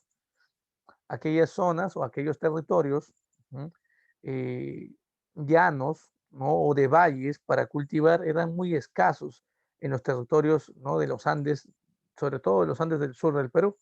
Es por eso que los Wari van a terminar creando este sistema de andenería en las montañas. No te olvides, obtener entonces nuevos espacios o nuevos lugares para cultivar. Para esto, quiero que observes cómo va disponiéndose de los andenes. Se colocan piedras de gran tamaño delante, formando una especie de muro de contención. Luego, en la parte interna del andén, en la base se colocan piedras grandes, ¿no? Luego se encuentra, por ejemplo, sobre esto se coloca relleno, gravilla sobre todo, y sobre esta tierra de cultivo, abonos, semillas, y aquí va a crecer la planta, chicos. No te olvides, el sistema de andenería que Wari termina ampliando, los incas van a seguir ampliándolo, van a seguir extendiendo los andenes en el Perú. Ahora, entonces, no te olvides, chacras escalonadas en forma de andenes. Ahora, el tipo de gobierno que tiene Wari, chicos, a ver qué tipo de gobierno tiene Wari. Según Lumbreras, es un imperio panandino, el primer imperio panandino. Pero ¿por qué digo según Lumbreras? Porque hay personas, o hay arqueólogos que critican la idea de que Wari sea un imperio y no aceptan esta idea. Una de estas arqueólogas, sobre todo que va a encabezar la lista, ¿no? De críticos a esta posición de Lumbreras va a ser Ruth Chadi Solís. ¿Te acuerdas que descubrió Caral? ¿Te acuerdas? Ella plantea, por ejemplo, que Wari no es un imperio, sino es una confederación de estados comerciales, ¿sí? Un conjunto de estados o culturas que estuvieron sobre todo relacionadas bajo el sistema del comercio, no te olvides. y que utilizaban esta red de caminos que unía a distintas ciudades, a sus distintas ciudades, para poder intercambiar. Por eso se habla mucho del concepto de Catus para ella, ¿no? Para ella es importante el sistema de Catus. Chicos, a ver, esto deben conocerlo. ¿Qué cosas son los Catus en Wari? A ver, ¿qué cosas vienen a ser los Catus? Que también se relaciona, obviamente, la economía. A ver, a ver, a ver. Nada, los Catus son ferias, chicos, no te olvides, ferias. O sea, mercados temporales ubicados en los caminos. Incluso hubo un debate sobre ambas posturas, sobre la postura de que Wari sea un imperio o que Wari no sea un imperio. Ese debate trajo como resultado la victoria, ¿no? De la idea, ¿no? De que Wari es un imperio. Y esa es la posición todavía, ¿no? Todavía más acertada. Veamos por aquí. Veamos por aquí. Eso está aquí, chicos, en la parte de política, no te olvides. ¿Ya? Y cuando hablamos, por ejemplo, nosotros de arquitectura, recuerden que la capital Wari es la ciudad de Wari o la ciudad de Viñaque, cualquiera de las dos, no te olvides. Ahora, las cabeceras de la región son varias. Hay muchas cabeceras de la región, chicos. 52 en total, imagínate. ¿No? Por ejemplo, hemos colocado aquí algunas, ¿no? Hay otras, ¿no? Por ejemplo, está Jequetepeque en Lambayeque, ¿no? Por ejemplo, está, así como tienes ahí en la ciudad de Huiracocha Pampa, que le coloco, está Marca Huamachuco, que también se ubica en La Libertad, por ejemplo. En Lima hay dos ciudades importantes, una que es Pachacamac y otra que viene a ser Cajamarquilla, no te olvides. En la zona, por ejemplo, de Arequipa tenemos a Coscopa, en el Cusco está Piquillacta, no te vayas a olvidar. En Ancash, por ejemplo, chicos, tenemos a Wilcahuaín, no te olvides, en Ancash, Wilcahuaín, así como también Guarihuilca en Junín. En Arequipa hemos dicho Coscopa, en Ica hay una ciudad llamada Tinguiña. Esa ciudad llamada la Tinguiña es una ciudad que antes fue territorio Nazca. Entonces, ¿qué van a hacer los Wari? No vayas a creer que los Wari van a crear todas las cabeceras de la región. Muchos de estos centros urbanos ya existían en tiempos previos. Lo que ellos van a hacer es remodelar la ciudad o en todo caso ampliarla y van a seguir utilizándola como un centro de control administrativo. Ahora, para tener un control efectivo de estos territorios, era importante esto, chicos. Observa la imagen y dime qué cosa vienen a hacer estos. A ver, ¿qué viene a hacer esto? Vamos, vamos. Identifica, a ver, ¿qué vienen a hacer estos? A ver. Claro, muy bien, Kevin, claro, son los caminos. Esto se llama Capacñán, chicos. Grandes caminos, ¿no? Es la base de los caminos incas, ¿ya? Pero tampoco Wari es la primera cultura que hizo caminos, ¿ah? Los mochi, por ejemplo, fueron una cultura que también elaboró caminos. Los caminos más antiguos son los caminos mochi, ¿no? Pero los caminos creados por Wari, estos caminos, van a servir de base para después que los incas terminen utilizando, ¿no? La base de estos caminos para su sistema, ¿no? De Capañán también, incaico. Ahora, ¿para qué sirve el camino? Comunicar, comunicar ciudades para, por ejemplo, terminar desarrollando el comercio entre dos o más ciudades, para que los militares, por ejemplo, puedan trasladarse de forma más efectiva a, a un territorio, ¿no? Y puedan tener, por ejemplo, un control más efectivo de ese lugar. Te vayas a olvidar. ¿Ya? Importante tomar en cuenta esto, chicos. Espero que no te olvides. ¿Sí? Es importante tomar en cuenta esto. ¿Sí? Muy bien, sigamos avanzando. A ver, sigamos avanzando. Uh-huh. Otra característica, por ejemplo, que debemos mencionar, por ejemplo, de Wari, otra característica vendría a ser la cerámica. Aquí debemos tener mucho cuidado, chicos.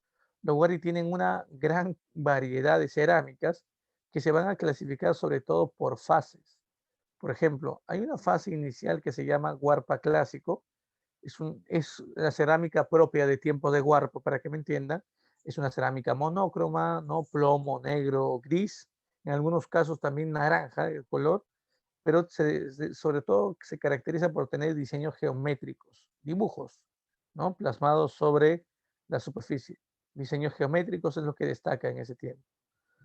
Ahora, tenemos también la fase Chaquipampa, y esto es importante, porque durante la fase Chaquipampa, Wari va a tener sobre todo influencia de la cultura nazca. Veamos, miren por ejemplo esta imagen, quiero que observen esta imagen, esta es la cerámica, por ejemplo, de estilo Chaquipampa, de influencia nazquense. Profe, una pregunta, observa la imagen y dime, ¿dónde vemos la influencia nazquense? A ver, ¿en qué se puede notar la influencia nazquense?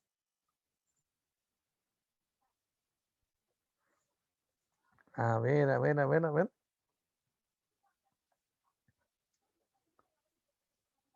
Muy bien, excelente. En el uso del azapuente, en la policromía, claro que sí.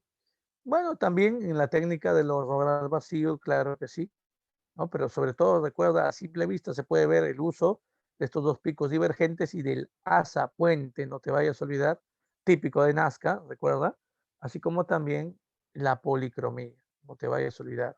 Ujú. Ahora, aparte de esto, muchachos, aparte de esto, por ejemplo, tenemos la cerámica tiahuanaco, o mejor dicho, la cerámica de influencia tiahuanaco. Miren este vaso, se parece mucho al vaso quero de los tiahuanaco, ¿verdad?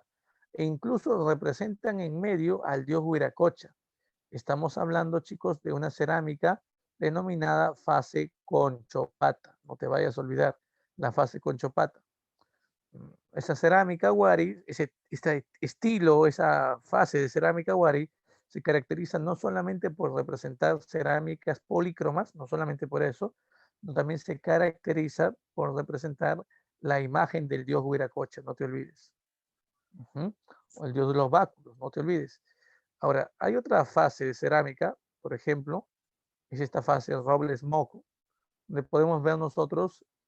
Esta es la cerámica propia de Wari en la etapa imperial. Cuando Wari es un imperio, destaca por la realización de este tipo de cerámica, chicos. Si te das cuenta, son grandes cántaros, grandes vasijas. Algunas veces le llaman a esto urnas y representan aquí, miren, miren por favor, sí, en el pico gollete representan rostros de personas. Eso es una característica. Hay algunas cerámicas de esta fase también que representan al dios Huiracocha, chicos, pero con rasgos militares, un Huiracocha militarizado totalmente. Miren, por aquí tenemos también la representación de esta cerámica, la fase Pacheco. Miren, sobre todo se caracteriza por hacer cerámicas escultóricas y sobre todo la representación de las llamas con un vaso en la espalda es típico de esta fase. Ahora, de repente ustedes han visto también, eh, han visto una cerámica wari que tiene la forma de un vaso quero y en la parte de la base hay unos pies. Eso también es fase conchopata, influencia tiahuanaco, no te vayas a olvidar. La fase conchopata. ¿Ya? Profe, de verdad aquí me confundo bastante, profesor, sobre todo en estas fases que es Chaquipampa, Conchopata, esos términos, ¿no? Se me complican. Claro, sí, eso es cierto, ¿no? ¿Hay una memotecnia para poder aprendernos esto? Claro que sí, ¿no? La memotecnia es Natalia Chacón, ya, acuérdate de eso. O, bueno, de cariño, a la Natalia le llamamos Nati, ¿no? Entonces, podemos decir Nati Chacón, pues, así está, ya, Nati Chacón. Ujú. ¿Qué es esto, profe? Nazca influye en la cerámica wari de estilo Chaquipampa, no te olvides, ahí está, estilo Chaquipampa. O Tiahuanaco influye en la fase de cerámica wari denominada como Conchopata, no te vayas a olvidar. ¿Sí? ¿Te puede ayudar tal vez? ¿No? ¿Te puede ayudar tal vez? Claro que sí. Ya no te vayas a olvidar de esto. Y veamos esta imagen, esta cerámica, este grande cántaro que representa a Dios Huiracocha con rasgos militares, es propio, ¿no? De la fase, por ejemplo, Robles Moco, no te vayas a olvidar. Ahora, quiero que observes e identifiques a este Dios Huiracocha que aparece aquí, chicos. Quiero que lo identifiques, por favor. Ujú. Viene teniendo dos lanzas, no te vayas a olvidar. Y quiero que veas, ¿no? La cabeza que aparece por aquí, miren, de felino. Miren sus cabellos. Ahora aparece la imagen de que de felinos, no te olvides, de cóndor y de serpiente, no te vayas a olvidar. Estas, recuerda, esta cerámica muestra a un dios Huiracocha agresivo con rasgos militares, no te vayas a olvidar, e incluso miren su cinturón, tiene cabezas trofeo. También destaca la presencia de cabezas trofeo de serpientes, cóndor y jaguar. Recuerda que desde tiempos de Chavín, claro que sí, Camila, muy bien, desde tiempo de Chavín ya se puede notar la influencia o bueno, el simbolismo de estos animales, ¿verdad? ¿Te acuerdas qué simbolizaban estos tres animales? A ver, ¿recuerdas o no? ¿Qué simbolizan estos animales, muchachos? A ver, a ver, a ver, a ver.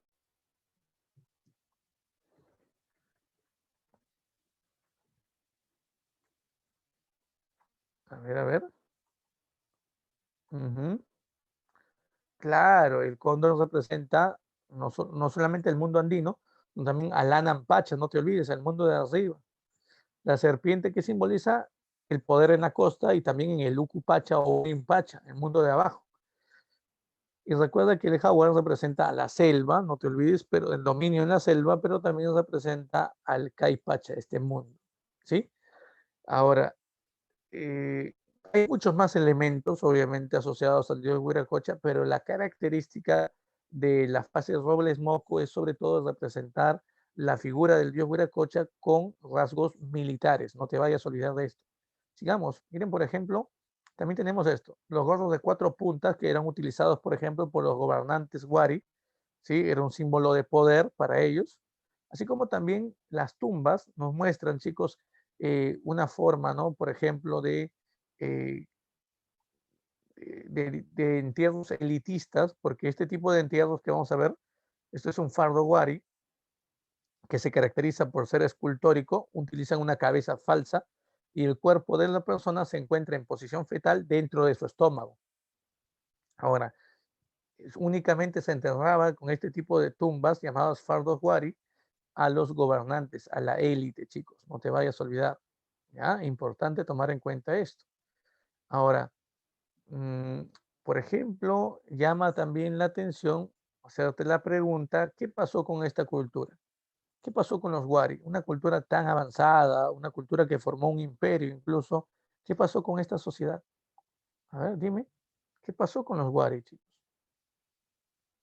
Los Wari sufrieron problemas internos, por ejemplo, ¿no? Es cierto, problemas climáticos pueden haber habido, sí, pueden haber habido eso, pero sobre todo las contradicciones internas, chicos. Hay muchas cabeceras de región, muchas ciudades administrativas guay, muy bien, muy bien, muy bien, Jimena, muy bien, Will, muy bien, Carla. Claro, muchas ciudades administrativas o cabeceras de región van a rebelarse contra la capital, van a dejar de tributar, por ejemplo, estas rebeliones eh, ya van a debilitar el imperio que posteriormente caería producto de la invasión de dos pueblos, los yaros procedentes de la región de Yaruhuilca, Junín, y los chancas procedentes de la región de Apurímac, Andahuaylas. La invasión de estos dos pueblos al final traen consigo el final de la cultura guari, no te olvides. Entonces, con la caída de Guari, no te olvides, empezaría una nueva etapa, un nuevo periodo en nuestra historia. Aparecerían culturas locales nuevamente. A ese periodo se llamaría como intermedio tardío. Pero antes de ver el intermedio tardío, chicos, quiero que rápidamente observen esta imagen, por favor. Este es un hallazgo del año 2011, hace 10 años atrás. Se descubre en la zona de Espíritu Pampa, no te vayas a olvidar, al llamado Señor de Guari o al Señor de Vilcabamba, también se le conoce así. No te olvides, miren por aquí, asociado su vestimenta a armas, ¿no? Un hacha, una máscara, no te olvides, también un escudo. Se utiliza bastante aquí, chicos, el metal de la plata, ¿m? Junto a varias piezas de cerámica, varios objetos, ¿no? De oro. Es importante por eso mencionar a este señor de Guari, ubicado en la zona de Espíritu Pampa. ¿Por qué es importante este hallazgo? Porque esto confirma, chicos, ¿m? Esto confirma, por ejemplo, eh, en desarrollo o la expansión de Guari en la selva. Esto se ubica en la selva del Cusco, chicos. Esto confirma entonces la presencia Guari en la selva alta, no te olvides del Perú. Muy bien, sigamos avanzando. Muy bien, claro, muy bien, muy similar a eso, Samuel. Muy bien. Ahora vamos al periodo del intermedio tardío. Este periodo, chicos, se va a desarrollar a partir del año 900 después de Cristo hasta el año 1450 después de Cristo. Miren el tiempo de desarrollo, por favor. Ujú. Durante el intermedio tardío, eh, sobre todo este periodo se va a caracterizar, chicos, porque va a haber una atomización del poder político, hay una fragmentación del poder político tras la caída de Huari en el Perú antiguo, y van surgiendo culturas locales, culturas regionales, las podemos incluso mencionar por aquí. Miren el mapa, por favor, observen este mapa. Aquí podemos ver diversos territorios con números. Cada uno de estos, cada uno de estos números representan una cultura distinta, no te olvides.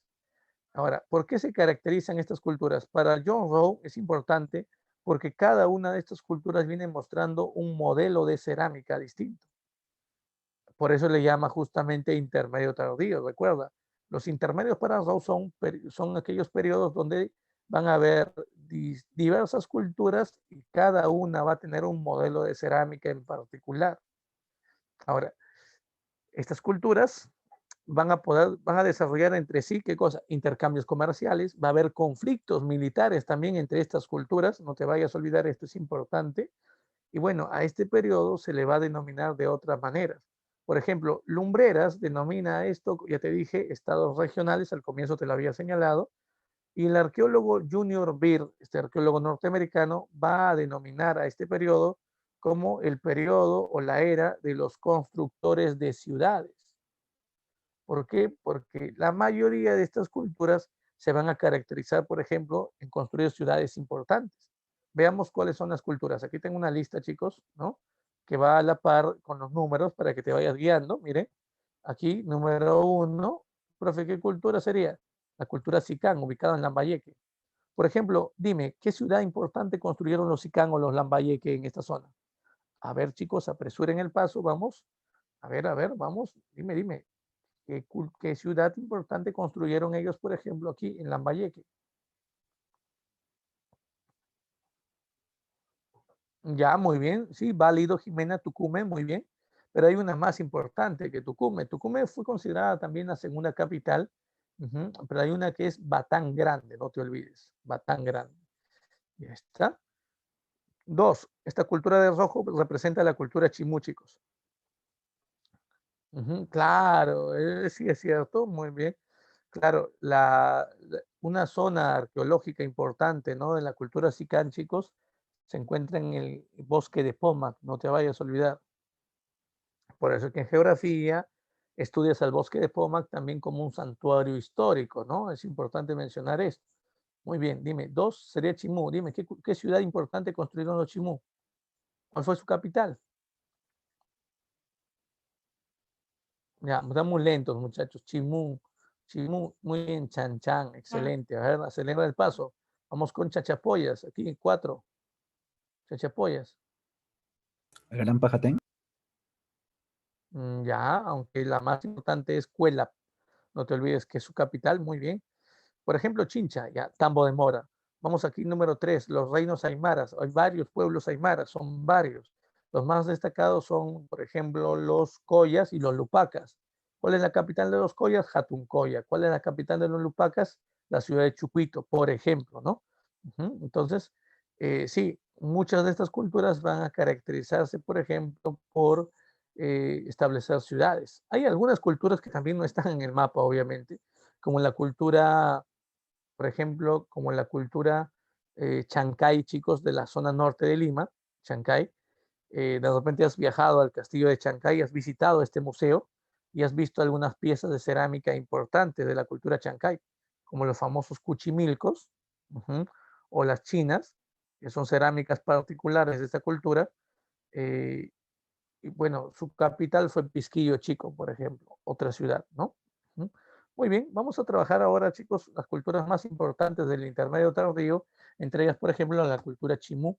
Los chimú se desarrollan a partir del año 1000 después de Cristo hasta el año 1470 después de Cristo.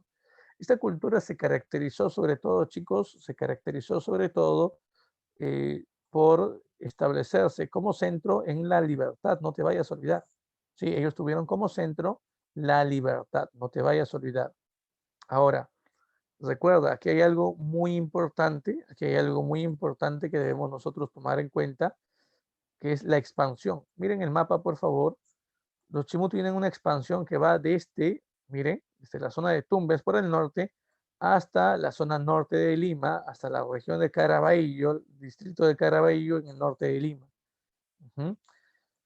Ahora, a lo largo de su proceso de expansión, como podemos nosotros observar en esta imagen, los Chimú sometieron a una cultura pequeña, una cultura local aquí en Lambayeque. Esa viene a ser la cultura Sicán, no te olvides. Los Chimú someten a los Sicán. Los Sicán, para resumir un poquito acerca de Sicán, debemos recordar que Sicán, chicos, es una cultura local, significa casa de la luna, el término Sicán, llamado también Lambayeque. Los Sicán eran grandes orfebres. Como parte de su orfebrería, ellos representaban, por ejemplo, máscaras funerarias, elaboraban brazaletes, pero lo que más llama la atención en la orfebrería de los Sicán es la creación del cuchillo tumi. Ese cuchillo tumi, que de repente tú lo tienes como adorno en tu casa, sobre ese cuchillo aparece la representación del fundador, el fundador mítico de los Sicán. ¿Quién es ese fundador mítico? Nailán, chicos. Muy bien, Carla, excelente. Por ahí, Jimena, muy bien, Kevin, es Nailán. Recuerden que incluso existe todo un mito de Nailán, ¿no? Hablan de que él llega, ¿no?, del mar con su familia, con los militares y sus sirvientes y logran civilizar a los pequeños pueblos que se ubicaban en la costa norte y luego de fundar una gran ciudad,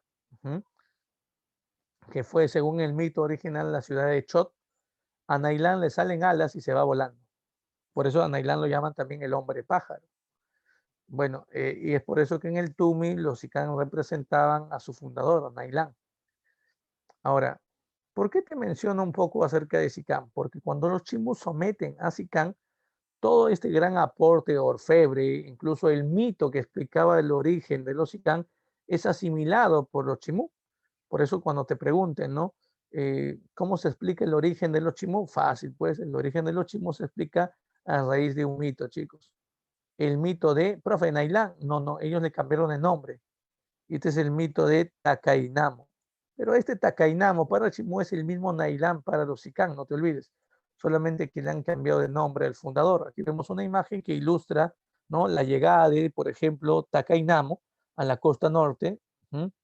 Y eso viene a ser el origen mítico de los Chimú, no te olvides. Entonces, por ahí no vaya a ser que te confundas, por favor. Fundador de Sicán, Nailán. Fundador de Chimú, Takainamo, no te olvides. La leyenda o el mito, ¿no?, puede ser llamado mito de Nailán para Sicán o mito de Takainamo para Chimú. Al final es el mismo personaje, no te olvides. Ahora, ¿cuál es la principal actividad económica de los Chimú? ¿Cuál fue la principal actividad económica de esta cultura, chicos? A ver, a ver. ¿Cuál fue la principal actividad económica? Ujú. A ver, a ver. La agricultura. Sí, muy bien, claro. La agricultura fue la principal actividad económica de los Chimú. Ahora, ellos lograron cultivar, chicos, en zonas incluso húmedas, zonas hundidas, donde había filtración de agua. Miren, a esas chacras extrañas que ellos tienen, aquí lo podemos observar, miren, este tipo de chacras, chicos, utilizadas sobre todo para obtener la totora, viene teniendo una denominación. Ujú. A ver, a ver, a ver. ¿Cómo se le llama a este sistema de chacras hundidas? A ver. Huachaques. Ya, muy bien, huachaques, excelente. ¿Hay otro nombre o no para esto? A ver. Majamaja también se le conoce, no te vayas a olvidar.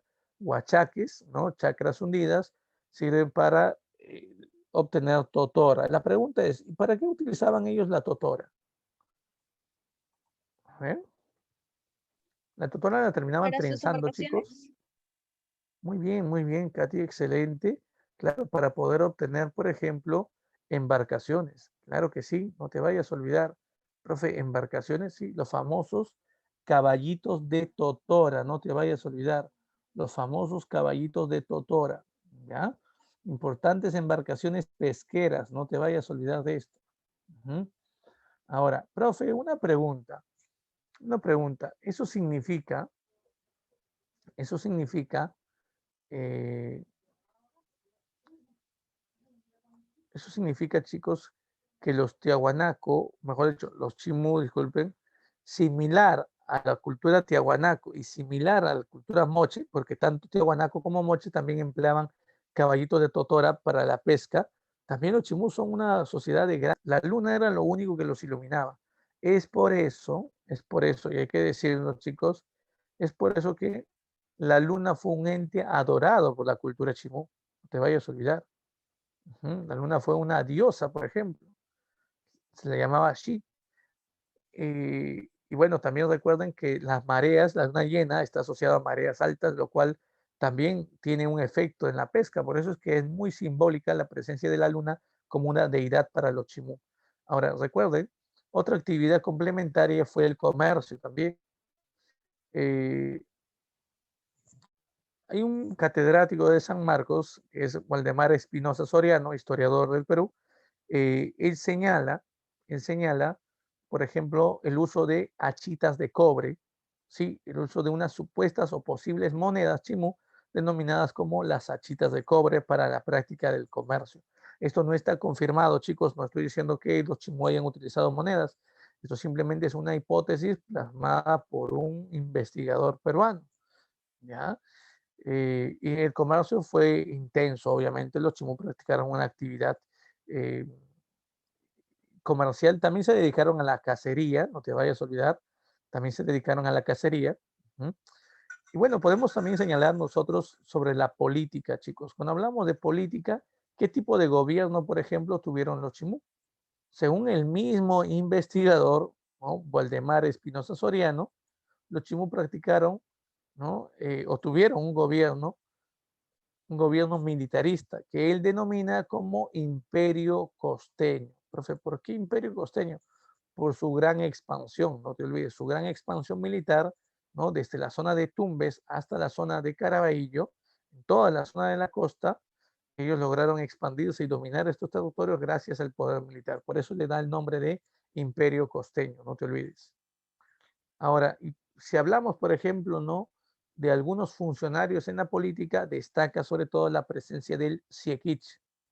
Recuerda, el Siequich para Chimú es sinónimo de un rey o un emperador. Los incas denominaban a este jefe, a este líder Chimú como Chimucapac, no te olvides. Así le llamaban, Chimucapac. Ahora, aquí viene una pregunta, chicos. Este término Siequich también lo hemos visto en otra cultura, en Moche.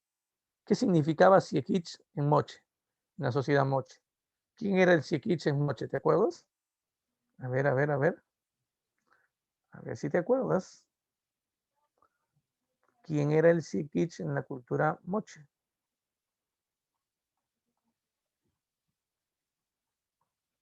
Claro, muy bien, Alex. Era el gobernante de 2 o más valles.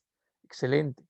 ¿Ya? Pero aquí lo vemos en Chimú como el líder, el rey o el emperador, no te olvides. Entonces hay una diferencia. En el caso de Chimuya se ve al Siequich como un personaje que controla el poder político, un unificador, no te olvides, un líder. ¿No?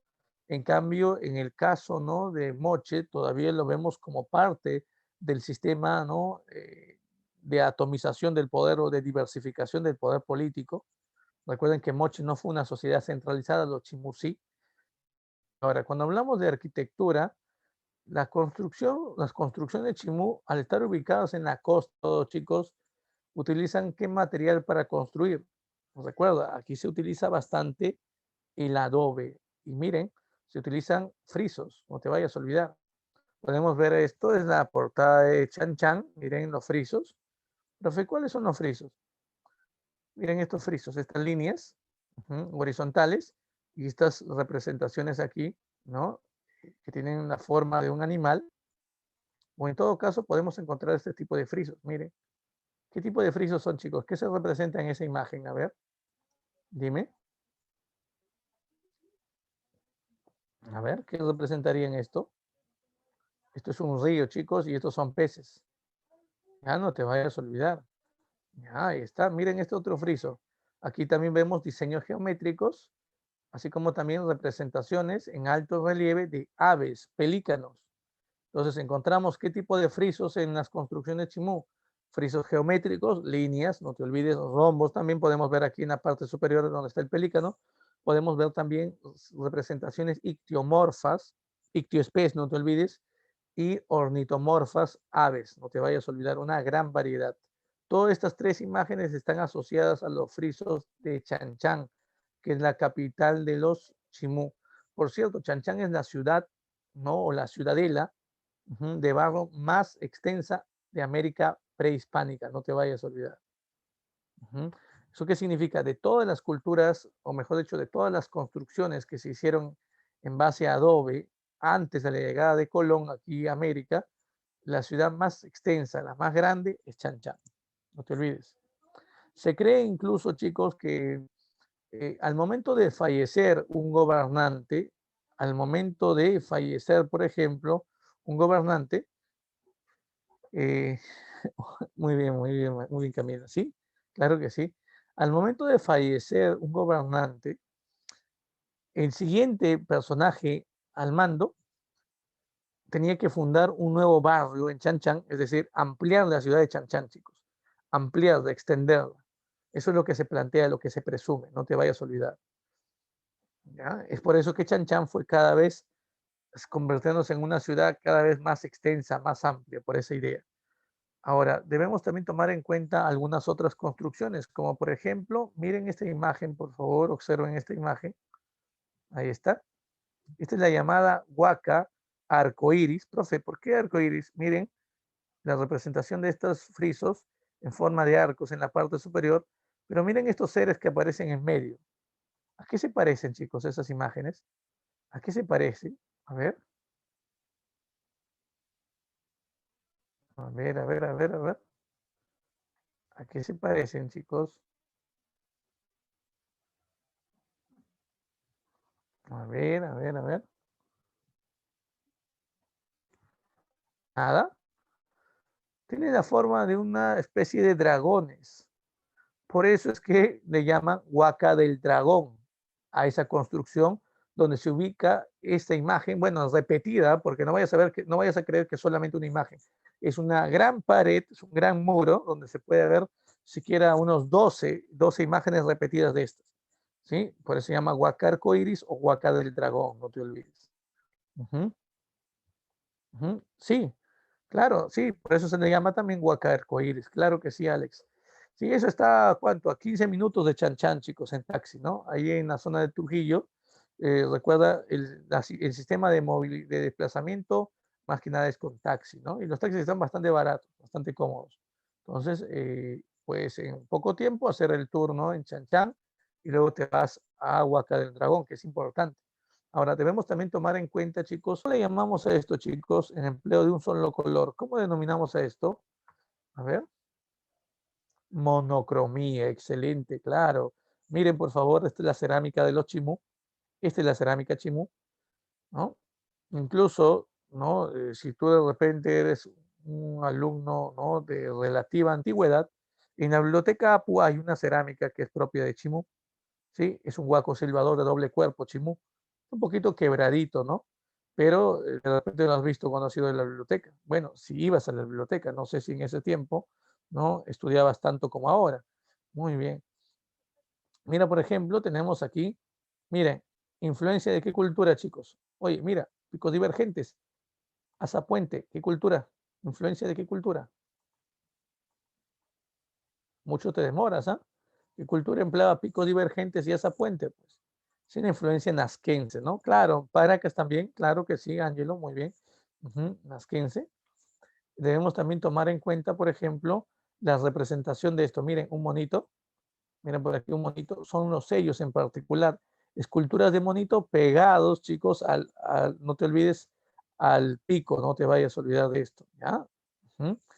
Ahora, recuerda por aquí, por favor, mira, recuerda por aquí, la representación también escultórica de animales, no te olvides, típico, también un caballito de totora, un pescador, como puedes ver aquí.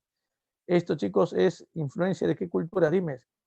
Miren el tipo de asa, miren el tipo de pico, vamos. Ya, no te pases, dime qué cultura, influencia de qué cultura. A ver, ¿eso es Nazca? No, no, no, no. Los Nazca no tienen ese tipo de asa, ese tipo de pico. ¿No estás estudiando? Uy, uy, uy, Paracas, ya están perdidos, ya. No, no, no. No, chicos, no. Chavín, pues Chavín, claro, muy bien. Chavín, uy, uy, uy, calambra el cerebro, uy, ay, ay, muy bien. Ya volé, dice. Y esto, chicos, esto es similar a la cerámica que les digo que está en la biblioteca APU. Este es un huaco de doble cuerpo, miren, que representa, miren por aquí, una vasija y una parte escultórica con cabeza de ave. Es un asa de enlace, abajo también hay otra asa de enlace, y detrás de la nuca de esta ave hay un huequito. Entonces, se introduce el líquido por este orificio y la presión del agua hace que el aire sea expulsado aquí en forma de un silbido.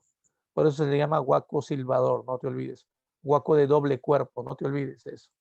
Ujú. Ahora, al costado, esta otra imagen representa un huaco erótico. Ujú. ¿Sí? Es un huaco erótico monócroma, estilo chimú.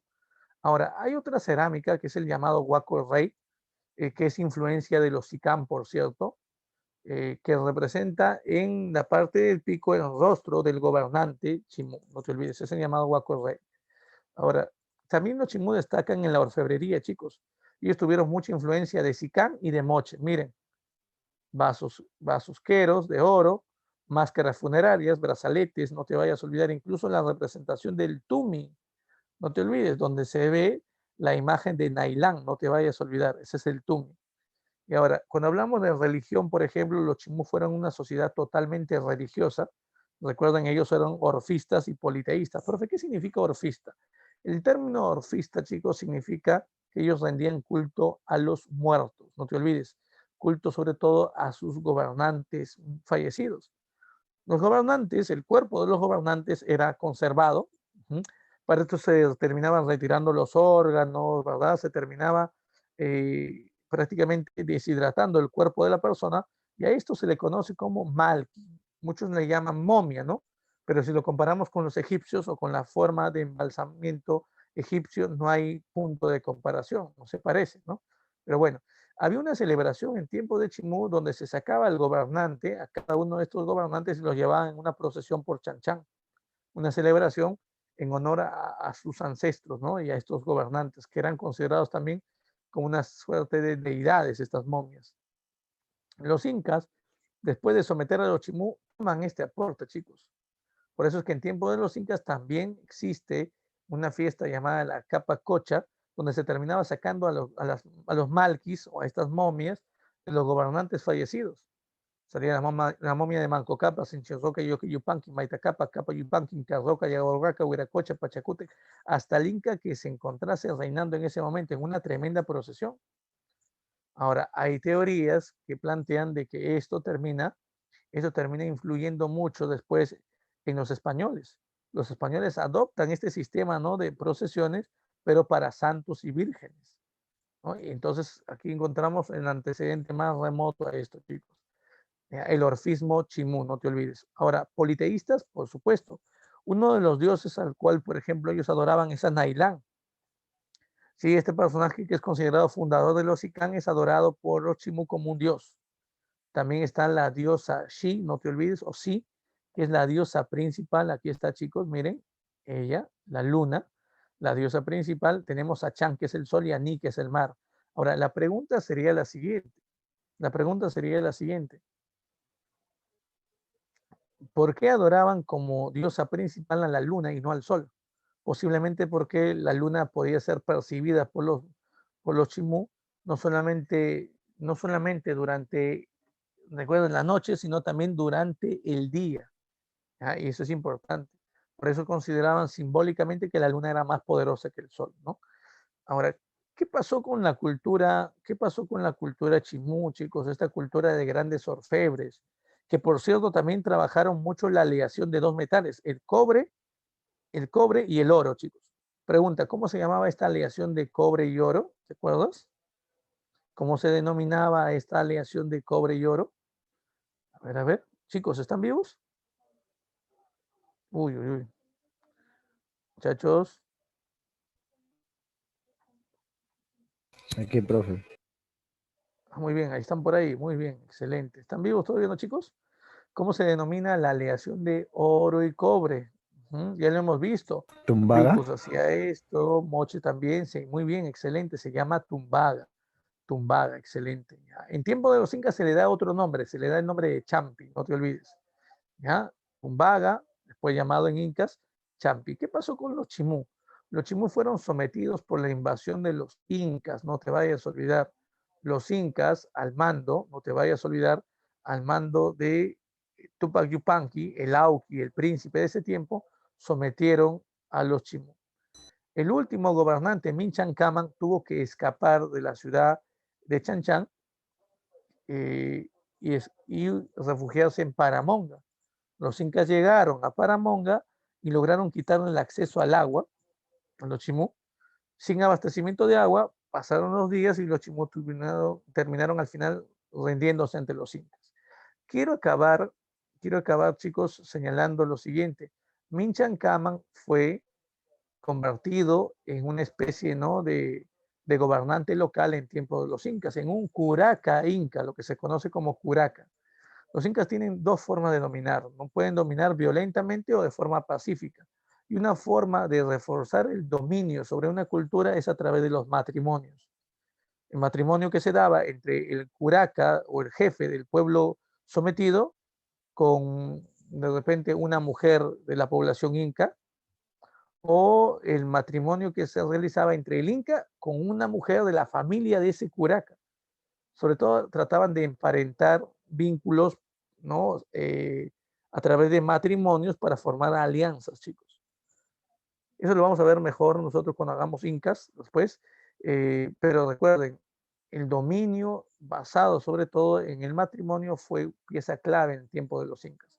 Ahora, pregunta, chicos, para acabar Chimú. ¿Los chimú desarrollaron también tallado en madera, sí o no? ¿Trabajaron el tallado en madera o no? A ver, a ver, a ver. Ese tallado en madera, por cierto, se llama silografía. A ver, la pregunta es, ¿Chimú trabajaron una silografía o no? No, muy bien por ahí. Creo que no, muy bien. Muy bien, no. Como me dicen no, entonces he traído esto, pues. He traído una muestra, ¿no? Porque no vaya a ser que te vengan una pregunta con esto. Miren, miren el bello tallado en madera que ellos tuvieron. Ahí está. Figuras antropomorfas, sobre todo de militares, se han encontrado en la ciudad de Chan, no te vayas a olvidar. Incluso en momentos de visita arqueológica, se colocan a dos de estos soldados delante, en la parte delantera, ¿no? En la parte principal de Chan para adornar este lugar, ¿no? Muy bien. Ahora podemos seguir, chicos, podemos continuar. Mire, tenemos también que ver otra cultura, la cultura chincha. Sí, los chincha fueron una cultura que se desarrolló en esta zona del Perú, en la costa sur, la región de Ica, entre el año 900 después de Cristo y el año 1450 después de Cristo. No te vayas a olvidar que esta cultura tuvo como base económica, como principal actividad económica, la agricultura. ¿Verdadero, verdad, chicos? ¿Sí o no? Su principal actividad económica fue la agricultura, ¿verdad? A ver. Falso. Muy bien, Piero, excelente. Falso, pues falso, chicos, totalmente falso. F, como tú dices, ¿no? Claro. Profe, ¿por qué? Porque su principal actividad económica no fue la agricultura, sino fue el comercio, no te olvides. Un comercio que se denomina comercio triangular. Profe, comercio triangular, claro que sí.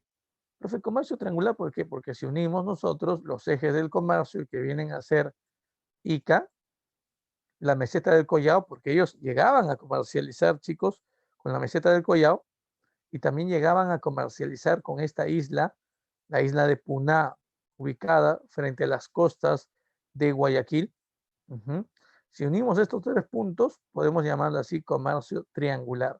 Tenían entonces un comercio tanto terrestre hacia la meseta del Collao y un comercio marítimo hacia la zona de Ecuador. Algunos le llaman también comercio internacional, ¿no? Porque lograron integrar Perú, Bolivia y Ecuador. A ver. Ujú. Ah, no es aceptado, ¿no? Para, por ejemplo, para San Marcos, Will, la idea de un Estado talasocrático no es aceptado. Por ejemplo, en Callao, en Villarreal, sí, en la CEPRE de esas instituciones sí aceptan la idea de que sea un Estado talasocrático.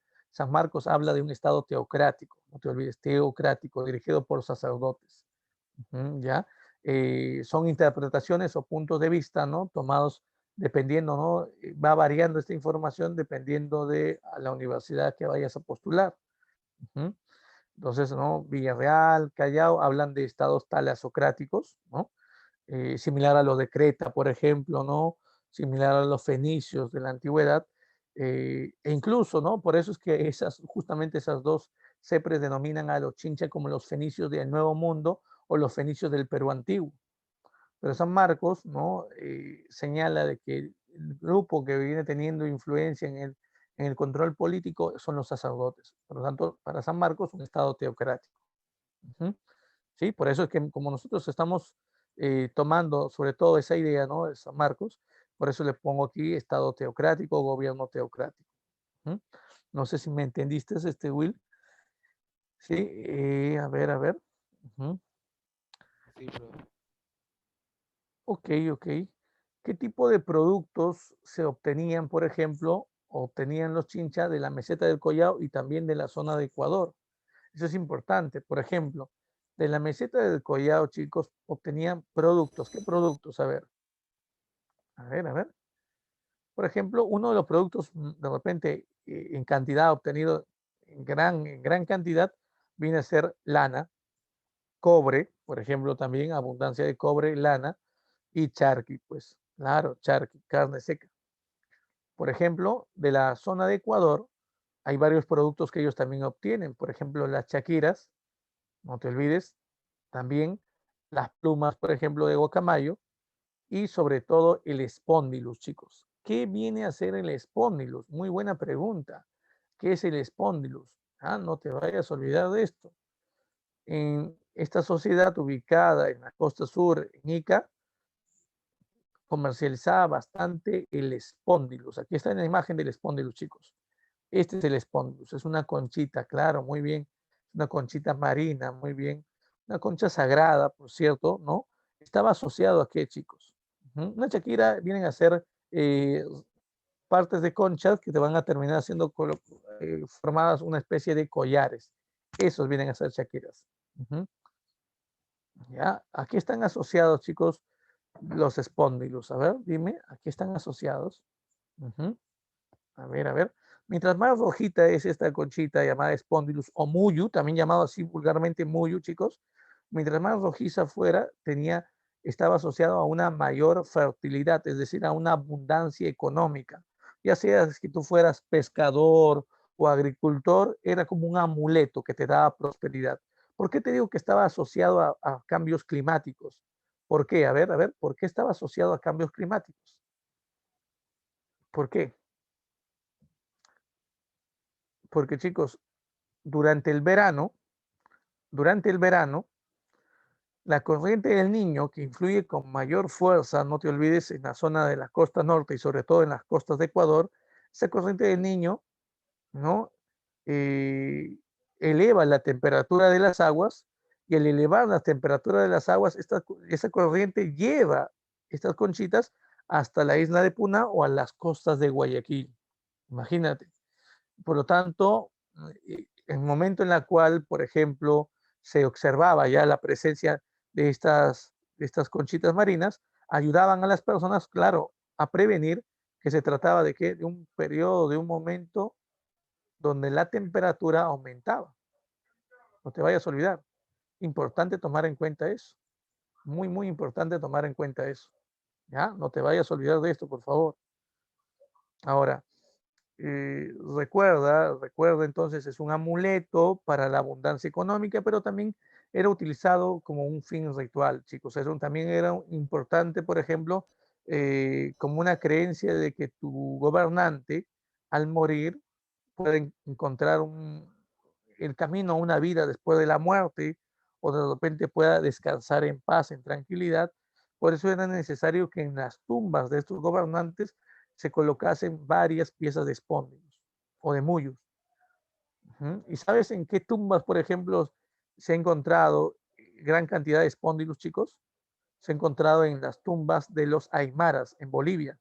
Los aymaras tenían unas tumbas de forma cilíndrica hechas de piedra, se denominaban a esto chulpas. De repente has tenido una moneda de colección, ha salido una moneda de colección donde se representa estas chulpas. No sé si tú has tenido, ¿no?, la oportunidad de repente de observar esa moneda, o observar las chulpas en algún gráfico. Ahora, ¿cómo es posible que esta conchita de Ecuador, ¿no?, haya sido llevada hasta la zona de Bolivia, al territorio aymara, chicos? ¿Cómo es posible? ¿Cómo es que esa conchita puede haberse, ¿no?, eh, trasladado desde Ecuador hacia la zona de Bolivia? Fueron los chinchas quienes hicieron esto. Los chinchas llevaban esa conchita de Ecuador a la costa sur y luego comercializaban también con la meseta del Collao. Ahí se encuentra la explicación. Pero no vayas a pensar que recién en el intermedio tardío se encuentra un valor para esta conchita llamada Spondylus o muyo. En la sociedad Chavín, y creo que te había mencionado esto anteriormente, en Chavín también se ha encontrado, en el templo de Chavín, gran cantidad de espóndilos, no te vayas a olvidar. Ahora, la pregunta es, ¿qué material utilizaban, por ejemplo, los chinchas para construir? Hablando de la arquitectura, chicos, ¿qué material utilizaban ellos para construir? Fácil, es una cultura ubicada en la costa. Por lo tanto, ¿qué material van a terminar ellos utilizando? A ver, a ver. A ver. Es el adobe, ¿verdad, chicos? Recuerda esto, ¿ya? El caso del adobe es importante, sí, pero ellos utilizaban prácticamente muros de adobe. Estos muros de adobe se llaman tapiales. Se colocaban, ¿no?, maderas, ¿no? Maderas como una especie de molde y se depositaba ahí el barro, se hacía secar y se creaba así muros grandes de adobes. Estos también se le llaman adobones. Ahora, comparemos. Las otras culturas usan adobes normales, menos la cultura lima. Recuerden que la cultura lima empleaba adobes pequeños, estos se llaman adobitos. Ahora, una de las construcciones chincha, por ejemplo, importantes es esta, Tambo de Mora, no te vayas a olvidar. Esta viene a ser la ciudad de Tambo de Mora, considerada como la capital de los chincha. Hay otras construcciones también, claro, Centinela, Lurinchincha, por ejemplo, son otras ciudades chincha importantes, pero Tambo de Mora, siendo la capital, es la más importante. Ahora, debemos, por ejemplo, también señalar la cerámica. La cerámica de los chincha, vamos a ver por aquí esta imagen, miren, la cerámica chincha destaca sobre todo, miren, por el empleo del color rojo en el fondo, y bueno, viene teniendo un decorado de varios colores, es polícroma en general. Miren estas grandes vasijas, chicos. Esta es una cerámica típica de los chincha. Por cierto, hablando de cerámicas, durante el intermedio tardío, la calidad de la cerámica empieza a caer, a decaer. Y las cerámicas durante el intermedio tardío, sobre todo, eran, chicos, creadas con un fin utilitario, más no con un fin religioso. Eh, Antes, en periodos anteriores, las cerámicas son creadas con fines principalmente religiosos. En el intermedio tardío prima la característica utilitaria de la cerámica, no te olvides. Ahora, debemos también tomar en cuenta nosotros, por ejemplo, la orfebrería. Miren esto. Esta es otra cerámica donde se puede ver los diseños claros. Ahora sí podemos analizar, por ejemplo, los diseños geométricos que priman en esta cerámica. Pero como te digo, también la orfebrería fue un arte que ellos trabajaron. Miren, estos vasos se llaman vasos narigones, son piezas de la orfebrería, destacan sobre todo por trabajar el alto y bajo relieve en toda la superficie y trabajar también un vaso de metal escultórico. La parte escultórica se encuentra en la nariz, de ahí viene el nombre vaso narigón. Un amuleto aparentemente también, ¿no?, creado con un fin religioso. Y por otro lado también destaca, aquí tenemos otro vaso narigón para que lo tengas, destaca también, chicos, la religión. Con la religión, profe, sí. ¿A qué deidad, a qué dios, a qué dioses adoraban los chinchas, chicos? Se considera que su dios principal es Chinchaycamac, considerado como el hijo de Pachacamac, aunque también rendían culto a una diosa, por si acaso, apunta por favor, la diosa Urpihuachay, considerada como la madre de los peces y la madre de las palomas, no te olvides, Urpihuachay. Ahora, el arte en el cual destaca más la sociedad chincha, más que en cerámica, más que en orfebrería, chicos, es en el tallado en madera. ¿Cómo se llama ese tallado en madera? ¿Te acuerdas? ¿Qué nombre tiene el tallado en madera? Lo vimos en Chimú. ¿Cómo se denomina? Silografía, no te olvides, silografía. Miren esto. Por favor, observen esa imagen. Miren. Miren el detalle. Este es un remo. Aquí vemos la imagen, chicos. Este es un remo. Y aquí vemos la imagen a mayor detalle y mayor tamaño. Miren las formas antropomorfas. Miren el decorado. Miren el detalle, chicos. El fino acabado que ellos vienen teniendo al momento de hacer la silografía.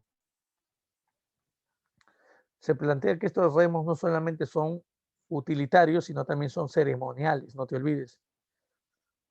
Entonces, la cultura que más destacó en el tallado de madera fue la cultura chincha, no te vayas a olvidar. Utilizaban para esto, chicos, una suerte de herramientas de piedra o de metal también, de bronce, como cinceles, ¿no? Lijas también, y lograban una belleza a tal punto que no hay otra cultura que haya destacado en silografía como ellos. Entonces, así como Chimú destaca en orfebrería, los chinchas destacan principalmente en la silografía, no te vayas a olvidar. ¿Qué pasó con esta cultura, chicos? ¿Qué pasó con los chinchas? Los chinchas fueron sometidos pacíficamente, hay que decirlo, ellos no combatieron con los incas, se rindieron y aceptaron ser dominados pacíficamente por los incas.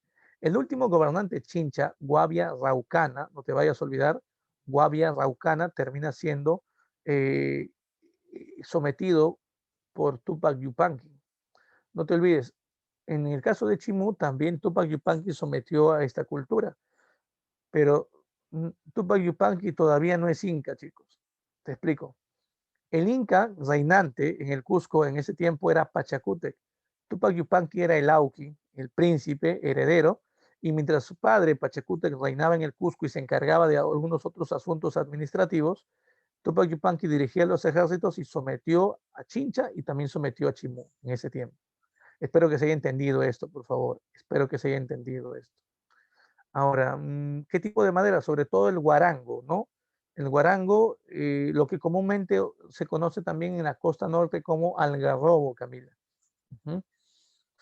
Chicos, ¿alguna pregunta que tengan sobre las culturas o sobre los periodos que hemos visto el día de hoy? A ver.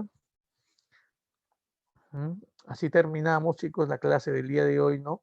Con la caída de los chincha. A ver. A ver, ¿alguna pregunta que tengan, tal vez? Ok, Jimena. Ya. No, gracias a ti, Will, por participar, sobre todo, gracias. Ajá.